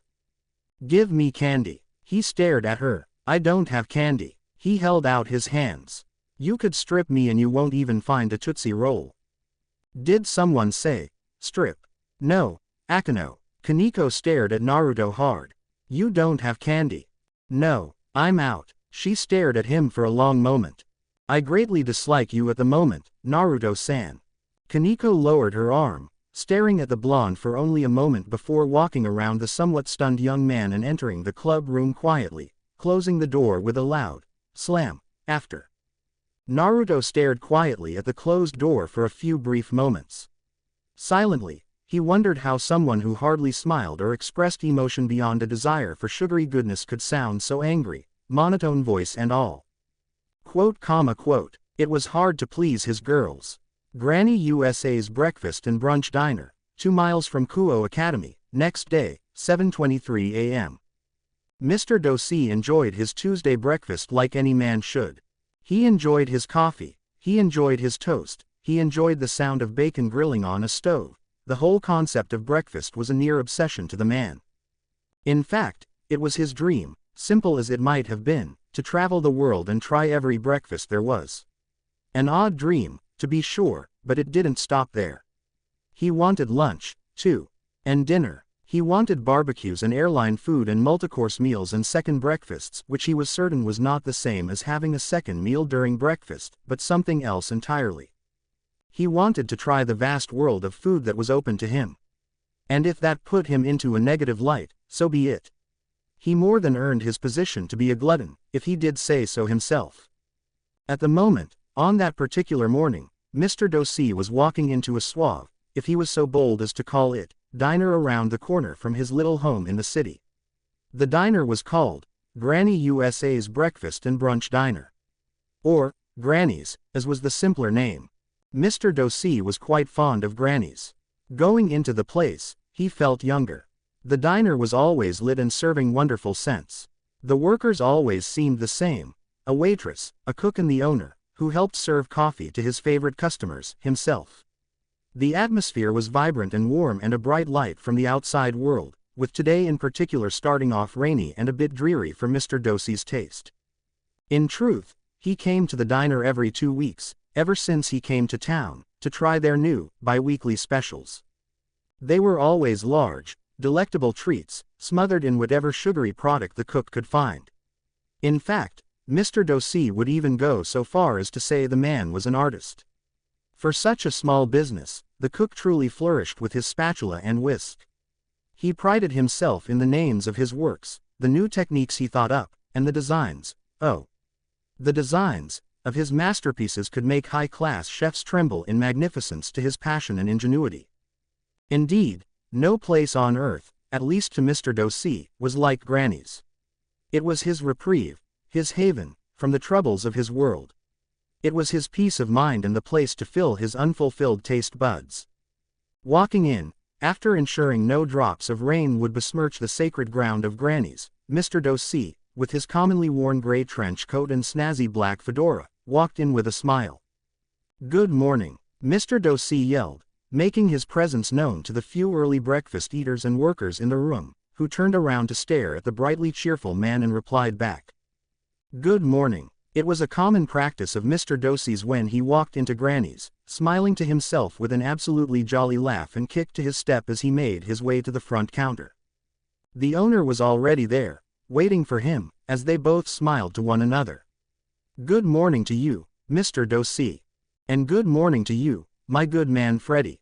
Mr. Dosei replied back fondly to the Japanese-speaking American, a fairly large, balding but jolly-looking elderly man who went by the name Frederick, but reserved Freddy, for his close friends, as they exchanged their bi-weekly greeting with smiles and no small amount of chuckles. "And what might I be expecting for this week's special?" The anticipation in his favorite routine customer's voice made the owner glow with pride. Gonna be happy with this week's. Yasuo's really outdone himself, ya hear." Yasuo, a man in his early 20s with tan skin, a tall build and a growing goatee, turned from his stove behind Mr. Freddy and gave a friendly wave to their frequent customer. Mr. Dosei waved back. "Well, that sounds wonderful. Get me one of those," he yelled, earning a bark of laughter from both men behind the counter. "Already ordered," Freddy replied. Friend ordered it for ya 20 minutes ago." There was a pause in the jolly feeling in the air. Mr. Dosei blinked, still smiling. My friend. That guy in spot over there. Mr. Dosi turned to where the elderly man's finger pointed. Been waiting for you to arrive all morning. Says he'd a friend of yours. Freddy paused then. He is friend, yes.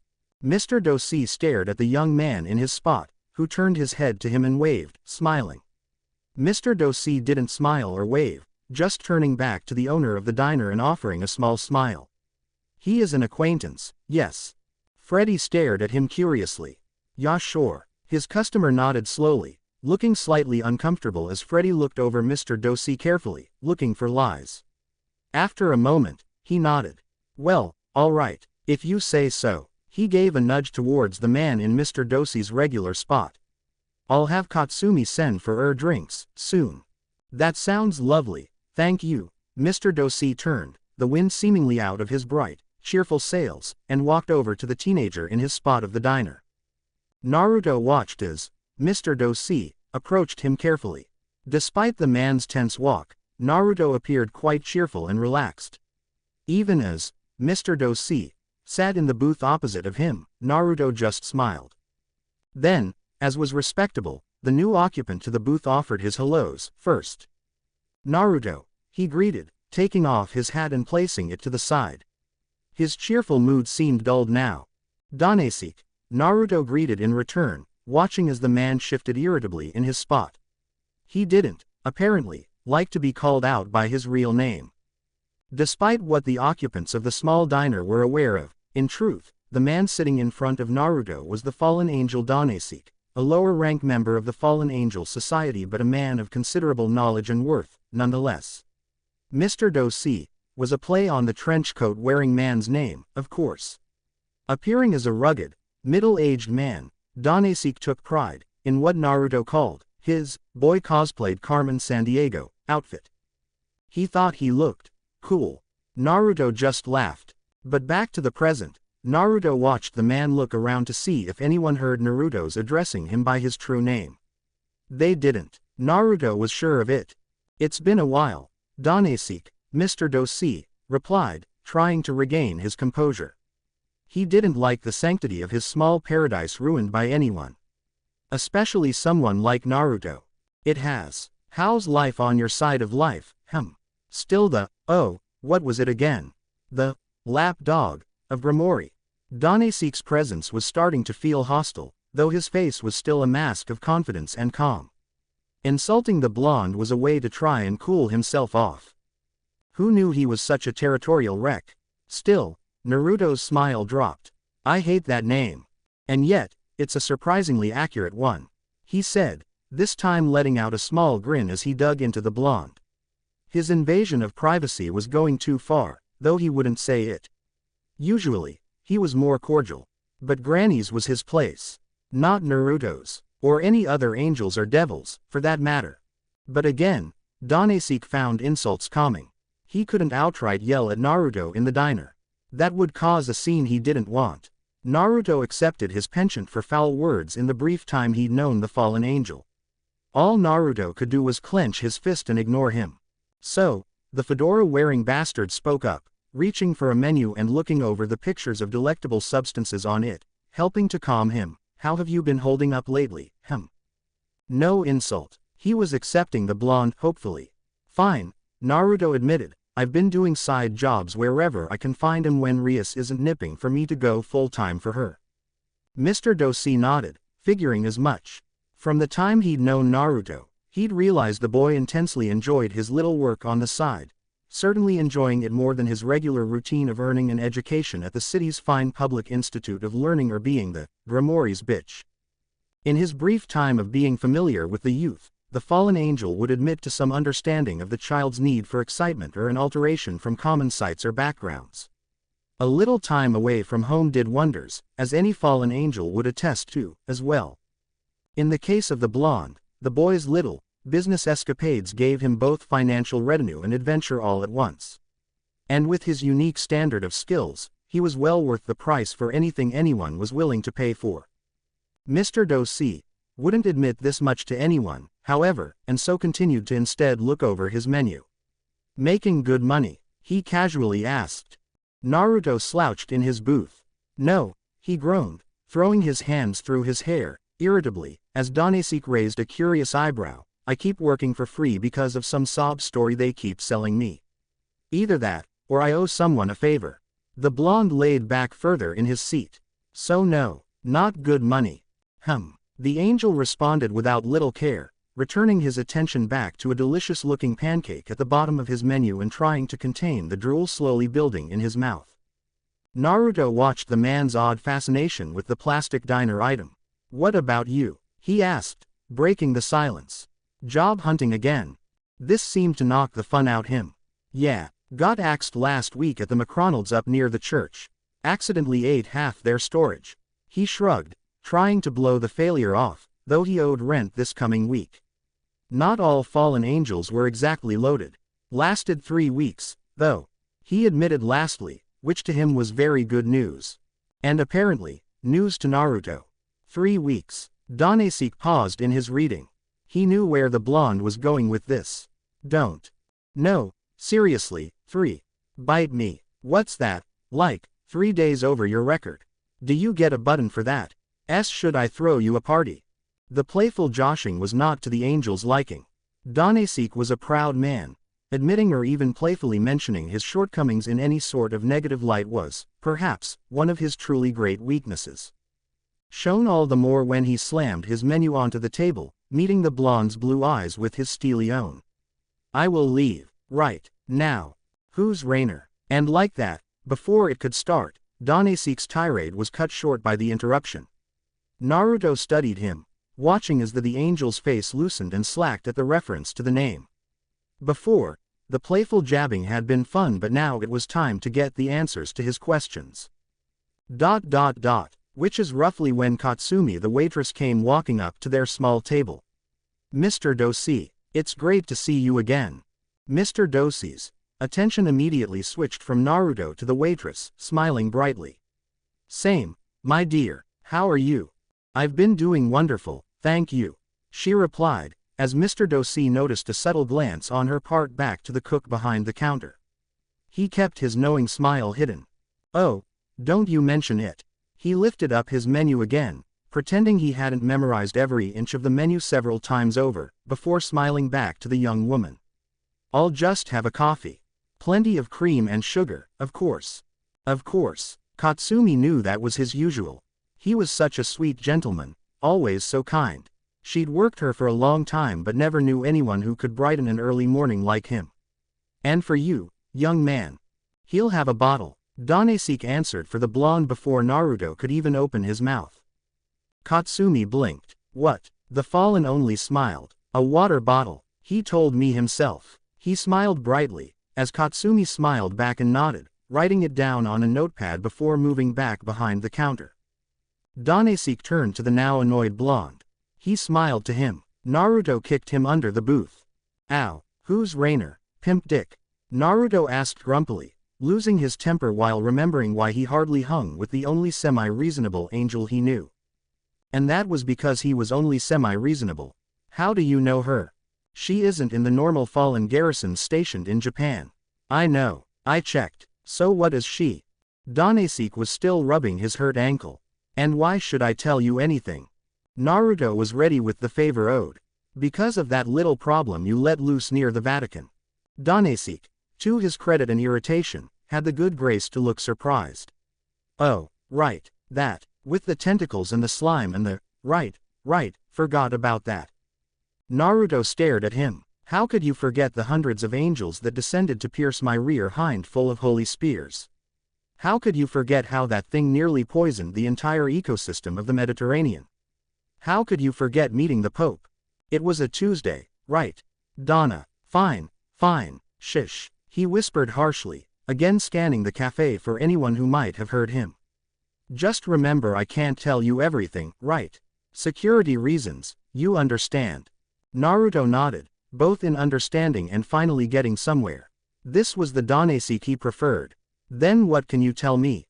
The angel paused, looking up to the ceiling as he seemed to gather his thoughts on the elusive Ms. Rainer. Rainer was born of the union of 2 fallen angels.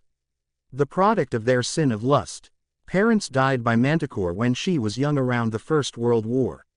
passed on to Azazel's care soon after. Been looking after her ever since. Naruto nodded as he listened.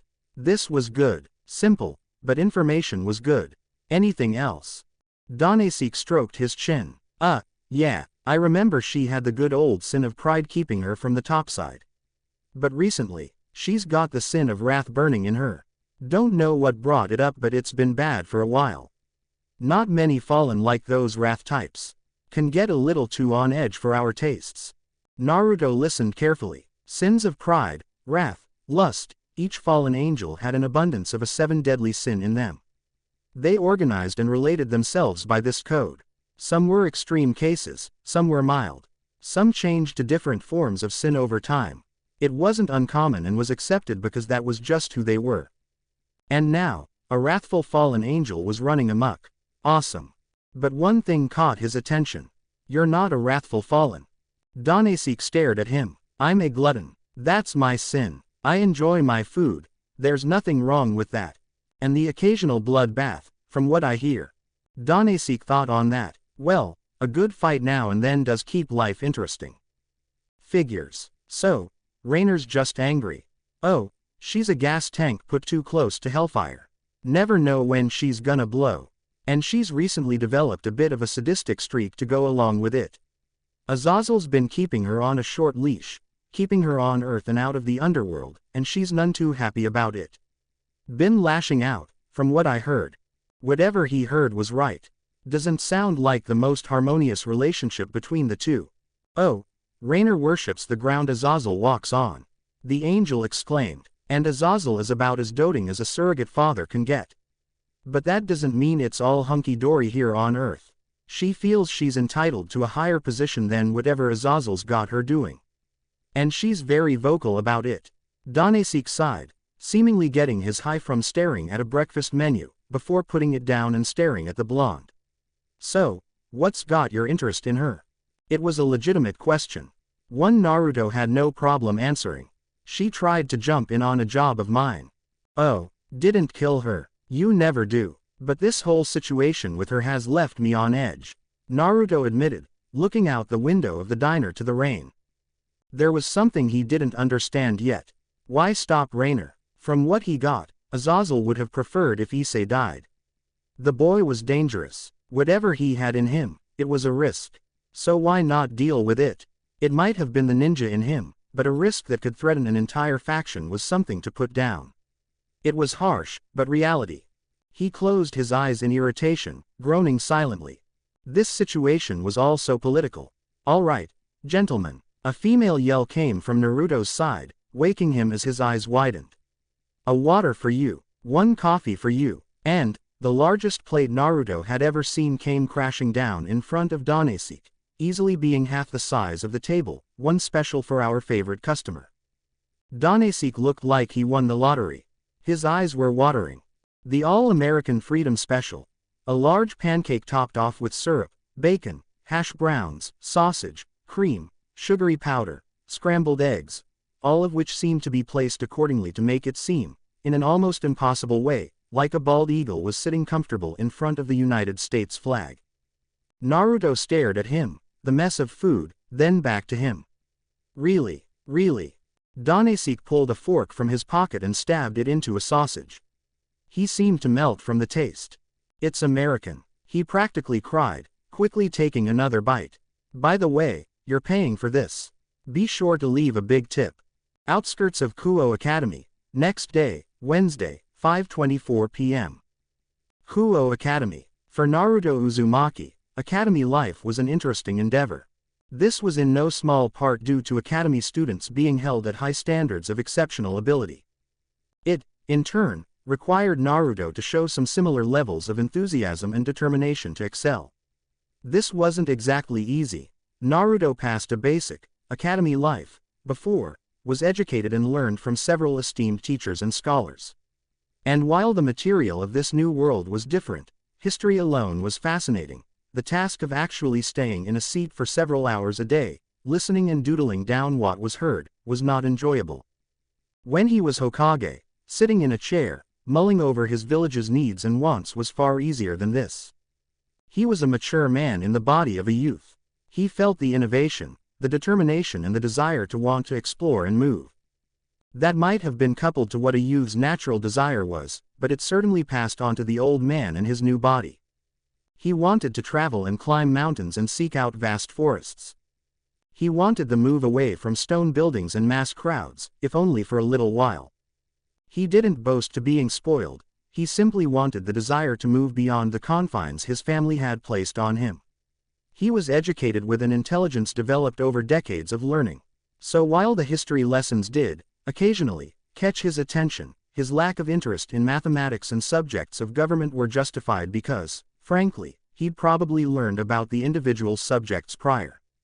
This lack of attentiveness in matters of the school was often the reason behind his extension of services to certain parties and individuals soon into his Kuo Academy career. This was, in part, for the need to move beyond the small Japanese city and for the nostalgia that came with accepting assignments from individuals who would gladly pay you for services rendered. In other words, to accept missions that had a completion chance based on Naruto's ever-growing and returning skill set. The missions were vast and wildly over-the-top tasks that pushed his abilities. It was the closest he felt to being an actual ninja again.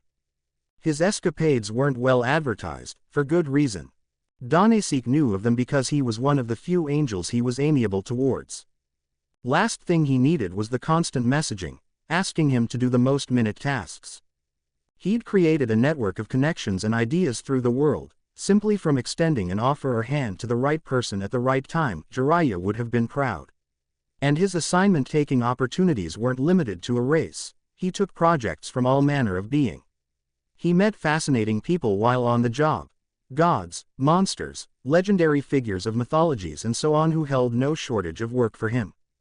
Beyond the excitement of danger and risk that came from his work, Naruto quite enjoyed his time away on the curious jobs he was offered. It was something to connect himself back to his younger, more active life. He felt as spry as a child in the snow and as combat-ready as he felt in his prime. But there was another, perhaps more psychological reasoning behind his work. Simply put, Naruto Uzumaki wasn't sure what he was doing. Why had he returned from death? Why was he taken in by the devils? Why did he find himself in such a bizarre set of worlds that was similar and heavily contrasting to his home? There had to be a purpose, some clue. No one just brings someone back to life without some idea as to the reasoning. In fact, he'd fought people who'd been brought back from the dead before. They held a single purpose: to fight and die for a cause, often one they did not desire to fight for. But Naruto felt no such pull. No strings or attachments or meddling with his head that suggested he should do something that wasn't what he would normally do. He certainly didn't look dead. All skin and eye colorations were the same as he had before his passing. So, beyond being an assist to his friends, engaging in a learning system he felt little interest in, and performing tasks mortal and even immortal men could not believe, what was he to do? What would spur someone, if it was, indeed, someone, to bring him back without provocation or purpose? It was those questions that made sleeping difficult. Ring ring, ring ring, ring ring. But life went on, no different than usual. Reaching into his pocket, Naruto flipped open the small device. Place in the sun, 1903 Passenger Drive. Stray Devil. Request. Capture elimination. Reward. 100,000. Accept, reject. Naruto stared at the message. First. Password accepted. Good. Second. Location. It was close. A couple hours walk, maybe. Nice large mansion, easy to find. Third. Stray Devil. That made him smile. They knew some of his favorite game. Fourth. Capture or eliminate. New customer, he guessed. Fifth. Yuan 100,000. Someone was being cheap. Still, no additional info or some sob story. He could work with that, might actually get paid for once. Shrugging, Naruto clicked, accept, and kept walking. Outskirts of the city, 8:37 p.m. Stray devils, reincarnated devils, peerage members, who turned on their king and killed him or her. Without their masters to keep them in check, they posed a real threat, not only to the underworld, but to all factions and beings they come into contact with. It was a common occurrence for strays to be wild and demented in thought, commonly attacking anything that moved, be they sentient or otherwise. Whether it was from power lust, mental instability or other negative reasonings for attacking their masters, strays never had a good reputation among anyone. Devils were sent by the high lords to deal with them. Internal matters of state, as they were. No matter the country, the nearest devil peerage or hunter would be directed after the rogue so as to preserve the order of the human world and reputation of the devil peerage system. The reputation, being, you go astray, you die. Perhaps not poetic, but it was persuasive. Less strays were occurring then when the initial activation of the peerage system began, though the possibility of occurrence wasn't completely eliminated. Fixing the peerage system from its initial basis seemed to be helping.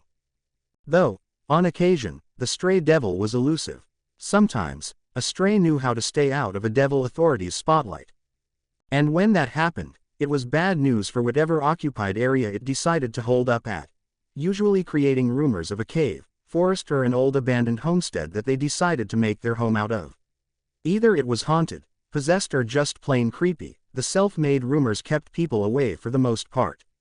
Only the truly brave or stupid decided to go looking into the rumors themselves. Often, they never found the devil. Hiding was a full-life occupation now. Scaring a few humans, who were only looking to explore a deemed, haunted, area, was hardly a risk worth taking, lest they be caught and dealt with harshly. But, sometimes, the humans just wouldn't stay away. Sometimes, a devil got hungry. And when devils were incapable of finding their lost societal members, it was up to the hunters to do their jobs. Hunters, as their name suggested, hunted the scum of the supernatural, mythological, fantastical and so on. They weren't an organized group, most preferring solitude or small groups as opposed to large working organizations. Freelance. They were the humans who still remembered the old times between humanity and Devilkind and realized the limitations of the human body. They were few and far between, and although Naruto wouldn't officially call himself a hunter, he did like the sound of going up against things that went bump in the night. This was one of his favorite gigs, going up against rogue devils, just like way back when. Arriving at the large estate mansion, Naruto marveled at its bulk and size. The mansion was definitely well constructed, almost as large as the main building at Kuo. Its construct was made with white walls, tinted windows and large front wooden doors. It appeared easy to move into, with a large amount of space inside. Naruto found it cozy. If he were a stray looking for a place to accommodate, he could have done worse. Sadly, the mansion was also a very well-known location. Rumors of its haunting were widespread, starting up a couple months prior with the family of the estate moving out unexpectedly, but not taken for much else than school gossip. Then people went missing. If Naruto hadn't been occupied with Issei, he might have stoked the place out before today. But now, he was getting paid to do something he would have eventually done on his own. Guess someone's looking out for this guy, Naruto thought pleasantly, as he made a quick leap over the gate to the mansion, casually landing before walking a brisk pace to the front door. Don't see anyone on the outside. Figured as much. The wooden doors were mahogany. Their designs were quite appreciative to the eye. Clearly, they were handcrafted and had the time and passion of an artist's touch put into them. Smooth to the touch, appreciatively waxed and delicately polished by former house caretakers of the former owners. Bang! Naruto ripped them off their hinges with a well-placed kick. He never lost his smile. Walking in casually, Naruto marveled at the design of the mansion. Roomy, piano in the corner, fine white designed space, windows that looked out over a large patio and that view hot damn. If that stray wasn't going to use the place after Naruto was finished with him, he might just take the place himself. Naruto's footsteps made audible echoes in the homestead, making his presence known. Walking towards the center of the floor, he waited as he tried to make out any obstruction in the silence around him. It didn't take long. I smell something. A raspy, feminine voice whispered around Naruto, as the room's only source of light, the moon, went casually behind a set of clouds. An echo of hard footsteps could be heard from up the marble staircase, growing louder with each step. I smell something good. Naruto glanced towards the top of the staircase, making out a looming form, even in the dimmed moonlight. I wonder if it's crunchy. I wonder if it's sweet.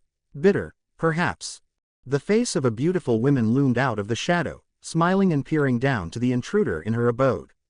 Her skin was pale. Dark hair ran down her back, eyes a bright yellowish green in her torso, naked. She wore no shirt nor apparently any other mesh of clothing. She was full-fronting the blonde without care to the situation. Naruto, had he been a male of lust or perversion, might have appreciated the view. As it stood, he knew what was happening, and didn't allow himself to turn away embarrassed. Even in confidence, the situation could change to deadly in a moment. So, instead, keeping his eyes on her, he smiled. "Am I interrupting you?" He gestured to her dress, or lack of it. The woman chuckled. "Sweet. Yesss, certainly. Hungry now. You're an appatizer." Before Naruto could make a quip about how, certainly, he was, main course, worthy, the rest of the woman's body stepped out from the staircase. Naruto, despite himself, felt a little bit of himself throw up in his mouth. Though it is said, beauty is to the beholder, Naruto had to wonder who saw this as beautiful. The stray's entire lower body was that of a brown-haired beast of some sort. Her legs were arms and hands finished sharp claws and painted a strange pink. Her tail shook with anticipation, a short thing with a ball of hair at the end. To Naruto, this was bizarre because he never saw devils like this before. A weird combination of parts from different species. But that wasn't the worst part. From her crotch to the valley between her breasts, the stray had a line down the middle, which opened and closed like it was chewing something crunchy from within. Long, gray teeth were easily made out from within, as they gargled on something tastily. The stray smiled menacingly. Her teeth seemed to sharpen disgustingly as she looked over the blonde with delight. Naruto stared at her. "Wow, okay. I have seen some fugly things in my life, but you." He looked her over again. "You were definitely in my top 10 freaky things list. And this counted for both lives." The stray just smiled, unperturbed as she decided to play with her breasts, excited. "Oh great, an exhibitionist. Wonderful, silly child. What would you know of true beauty? You are but an arrogant, short-lived, primitively naive human. Oh, you sweet talker, you. Unlike your race, this perfect body and form will stay with me forever." Ouch. Sorry to hear that, while yours withers and decays. To one such as I, you are maggot food at its finest. Wait, did you just call yourself a maggot? Now, gaze upon the majesty that is I, the wondrous visor, Lady of Hell, as she makes you a part of her. Wait, hell. You mean the underworld, right? I know those two are a common misconception, but I've actually been to oh crap. Naruto leapt to the side, avoiding a spray of pale liquid that shot towards him, hitting the ground where he stood and evaporating it quickly. Naruto glanced to the spot then back to where the liquid shot from. "You have breast acid, seriously, screw making the top 10. You just made the whole freaky list, top to bottom." He dodged again, avoiding more acid as the stray seemed to be enjoying herself. "Ahahaha, stay still, you little cretin, so I may finish you off quickly. Careful, you keep talking like that, dodge, and people are gonna talk, dodge, and I'm not saying you aren't the world's biggest eyesore, but, dodge, dodge, dodge, dodge, you're the world's biggest eyesore." Naruto leapt behind the piano, watching as the breast acid attack finally ended. Whether she was out or finally got her high off the exhibitionist work was anyone's guess. Looking over the piano, Naruto ran his fingers over the framework. "Sorry, Beethoven. Toss. Ahaha da. Direct hit." The piano smashed into several pieces at the impact of the stray's enhanced endurance, as the once cackling monster fell to the ground, obviously damaged. "You know, this would probably be where I choose a joke around a piano and an ugly woman," Naruto's voice yelled around the center room, his presence unseen as the stray stood once more, attempting to gain composure, despite the injury, "but for the love of me, I just can't figure out which one to choose from." The devil, now snarling, was getting serious. "Where are you? Come out, you worm. Worm, I thought I was a cretin. Or maggot food, do you have a thing for bugs? 'Cause I knew this one guy who had a thing for bugs and he—" Silence. The stray shouted, turning and glancing in all directions of the room. "Where are you? Do you think this is some kind of game? Yahtzee. Be silent. Be silent, now, or I will pull your head off and feed it to my stomach. And you made it awkward. Ba ag hhhh. Naruto looked down from his position on the ceiling of the room, his feet holding himself in air as if stuck to the room's top. All the while, he was smiling as the stray attempted to find his missing person. In most situations, he would have taken this seriously. Heck, he would have had a nice conversation and everything. But, the week till now had been tense, boring and lacking in any decent workout. So this job was the perfect relaxant. Plus, this stray didn't seem like a few of the others he'd met, ones abused or used by their masters in twisted schemes for power or pleasure. This stray, Visor, got off on what she was doing. So, it was time to end it. Now, letting the energy holding his feet to the ceiling release him, Naruto brought his fist back as he dropped to the stray devil, only revealing his presence at the last possible moment so that the stray turned her head to look up to her incoming attacker. The stray's eyes widened as she barely made out the boy before he finished her for the evening. But one thing did strike her besides the blow to the face that left her questioning if she imagined what she saw before the embrace of forced unconsciousness took her. Red, outskirts of the city, 9:02 p.m. Rias Grimori assembled her peerage outside of the abandoned mansion. Her servants each had their personal weapons and effects ready for the assault. She was mentally readying herself, as well. Even weak strays could prove bothersome. They did kill their high-class masters, after all. An hour before, Akeno received a message from the underworld, requesting she and her peerage deal with recent reports on a stray in the local area. This was fine to her. This wasn't the first stray she and her peerage had dealt with, though she wished Kiba had managed to get Naruto on the line to join them. He enjoyed the hunt. But, perhaps his absence was for the best. When Naruto was involved, he rarely held back and allowed her fellow members to pursue their target. Instead, he preferred singling the stray out and taking him or her on alone, often with clever quips to the bemusement of Kiba and Akeno. Today, though, was different. Now, at least, she could say she tried to get the blonde's notice before the attempt, while at the same time giving her peerage the chance to experience a stray on their own, without the rather combat-savvy and enjoying Naruto. Admittedly, that may have been a little exciting. Proving herself, without the blonde's talent or assistance. It felt good. Smiling to herself, Rias waved her hands to the mansion's gates, opening them slowly. Kiba, her knight, and Kaneko, her rook, took point as she and Akeno walked behind, looking over the estate curiously.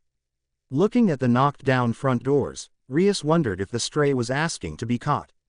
That was a little too eye-catching to be ignored. The four of them walked in, confident in their abilities. A knight, a rook, a queen and a Grimori would be more than enough for one stray. At least, that was the idea. Then they came to the post-combat mess left by the devil. On the ground, unconscious and groaning in its sleep, was the stray. Naked from the top up, the only way the peerage was even sure it was alive was by its slow breathing, followed by its moans. Its face was beaten and was bleeding out of its nose and mouth, though not to a level of worry for even a stray devil. It was, simply, sleeping off the pain. And on top of its form, sitting cross-legged over his conquered foe was Naruto, writing something on a small piece of paper with a fixed focus. Rias and her peerage stared at him. Let's see, 7 meters tall, quadrupedal form, full nude, Naruto scratched his head with the pen in his hand, looking confused before glancing up to the company. Hey, Kaneko, what do you think she is? 1 ton, 2 tons. 1.5. Kaneko answered, still looking onto the weird occurrence. Thanks, Naruto said brightly, scribbling again as he made his little symbols and markings on the small parchment of paper no larger than his hand before hopping off the slumbering stray, moving towards its head, and placing the slip of paper to its forehead. Focusing, Naruto felt the familiar pull of internal energy in him, as the paper's runic seals glowed red with power. The room was lit with it, as the head from the stray slowly edged into the paper, seeming to twist and shrink as if it were sucked in. The head was followed by the torso, then the lower body, then the claws, before finally the small furball of the tail sank into the small piece of paper with an audible pop.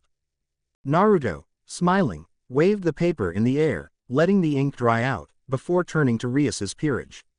They were still staring. Yo! Kaneko lifted her hand in a wave.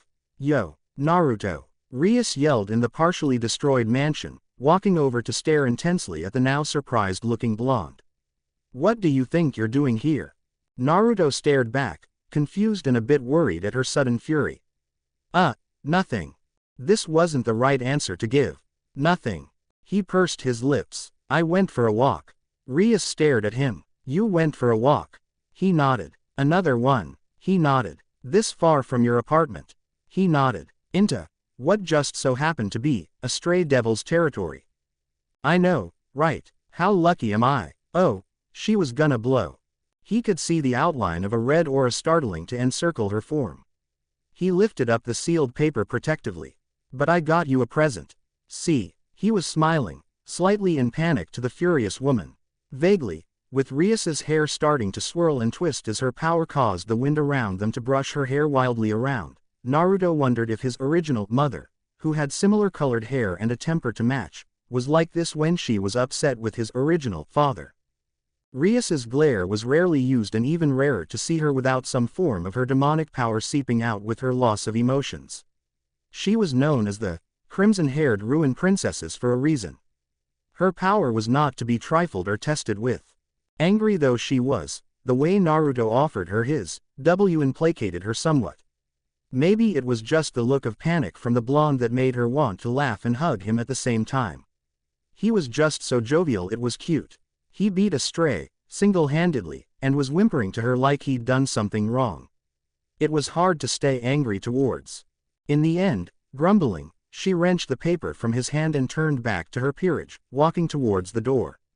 Kiba was grinning sheepishly at the situation, Kaneko was monotonous, and Akeno was hiding a giggle and smile behind her hand.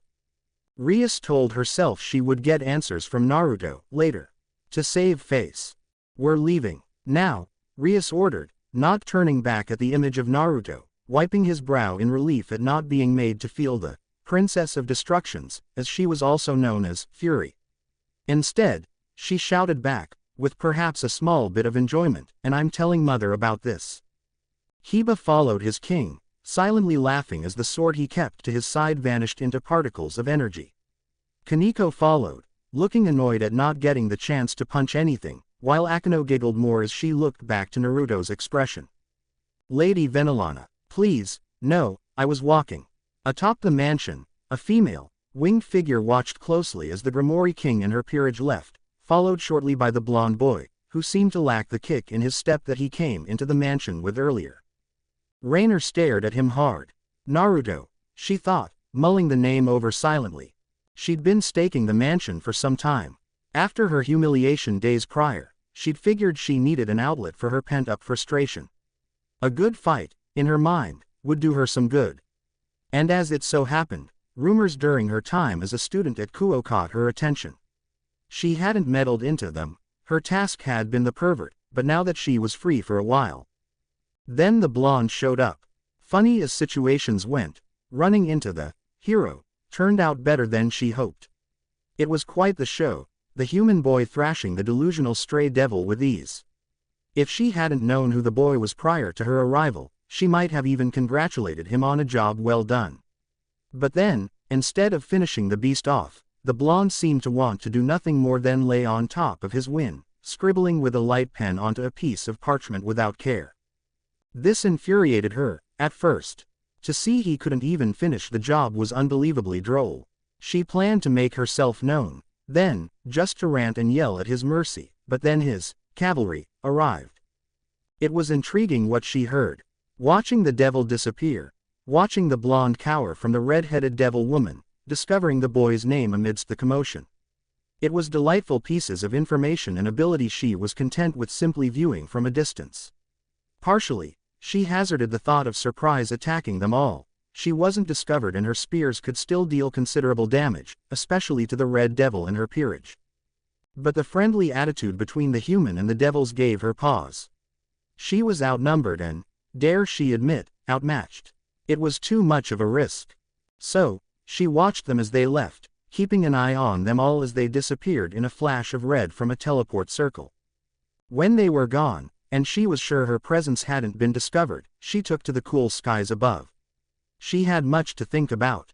Above all, after the display of the blonde's humiliating and quick victory over the stray, Reina realized she would need more power to see her goals met and the blonde, Naruto, quivering at her feet.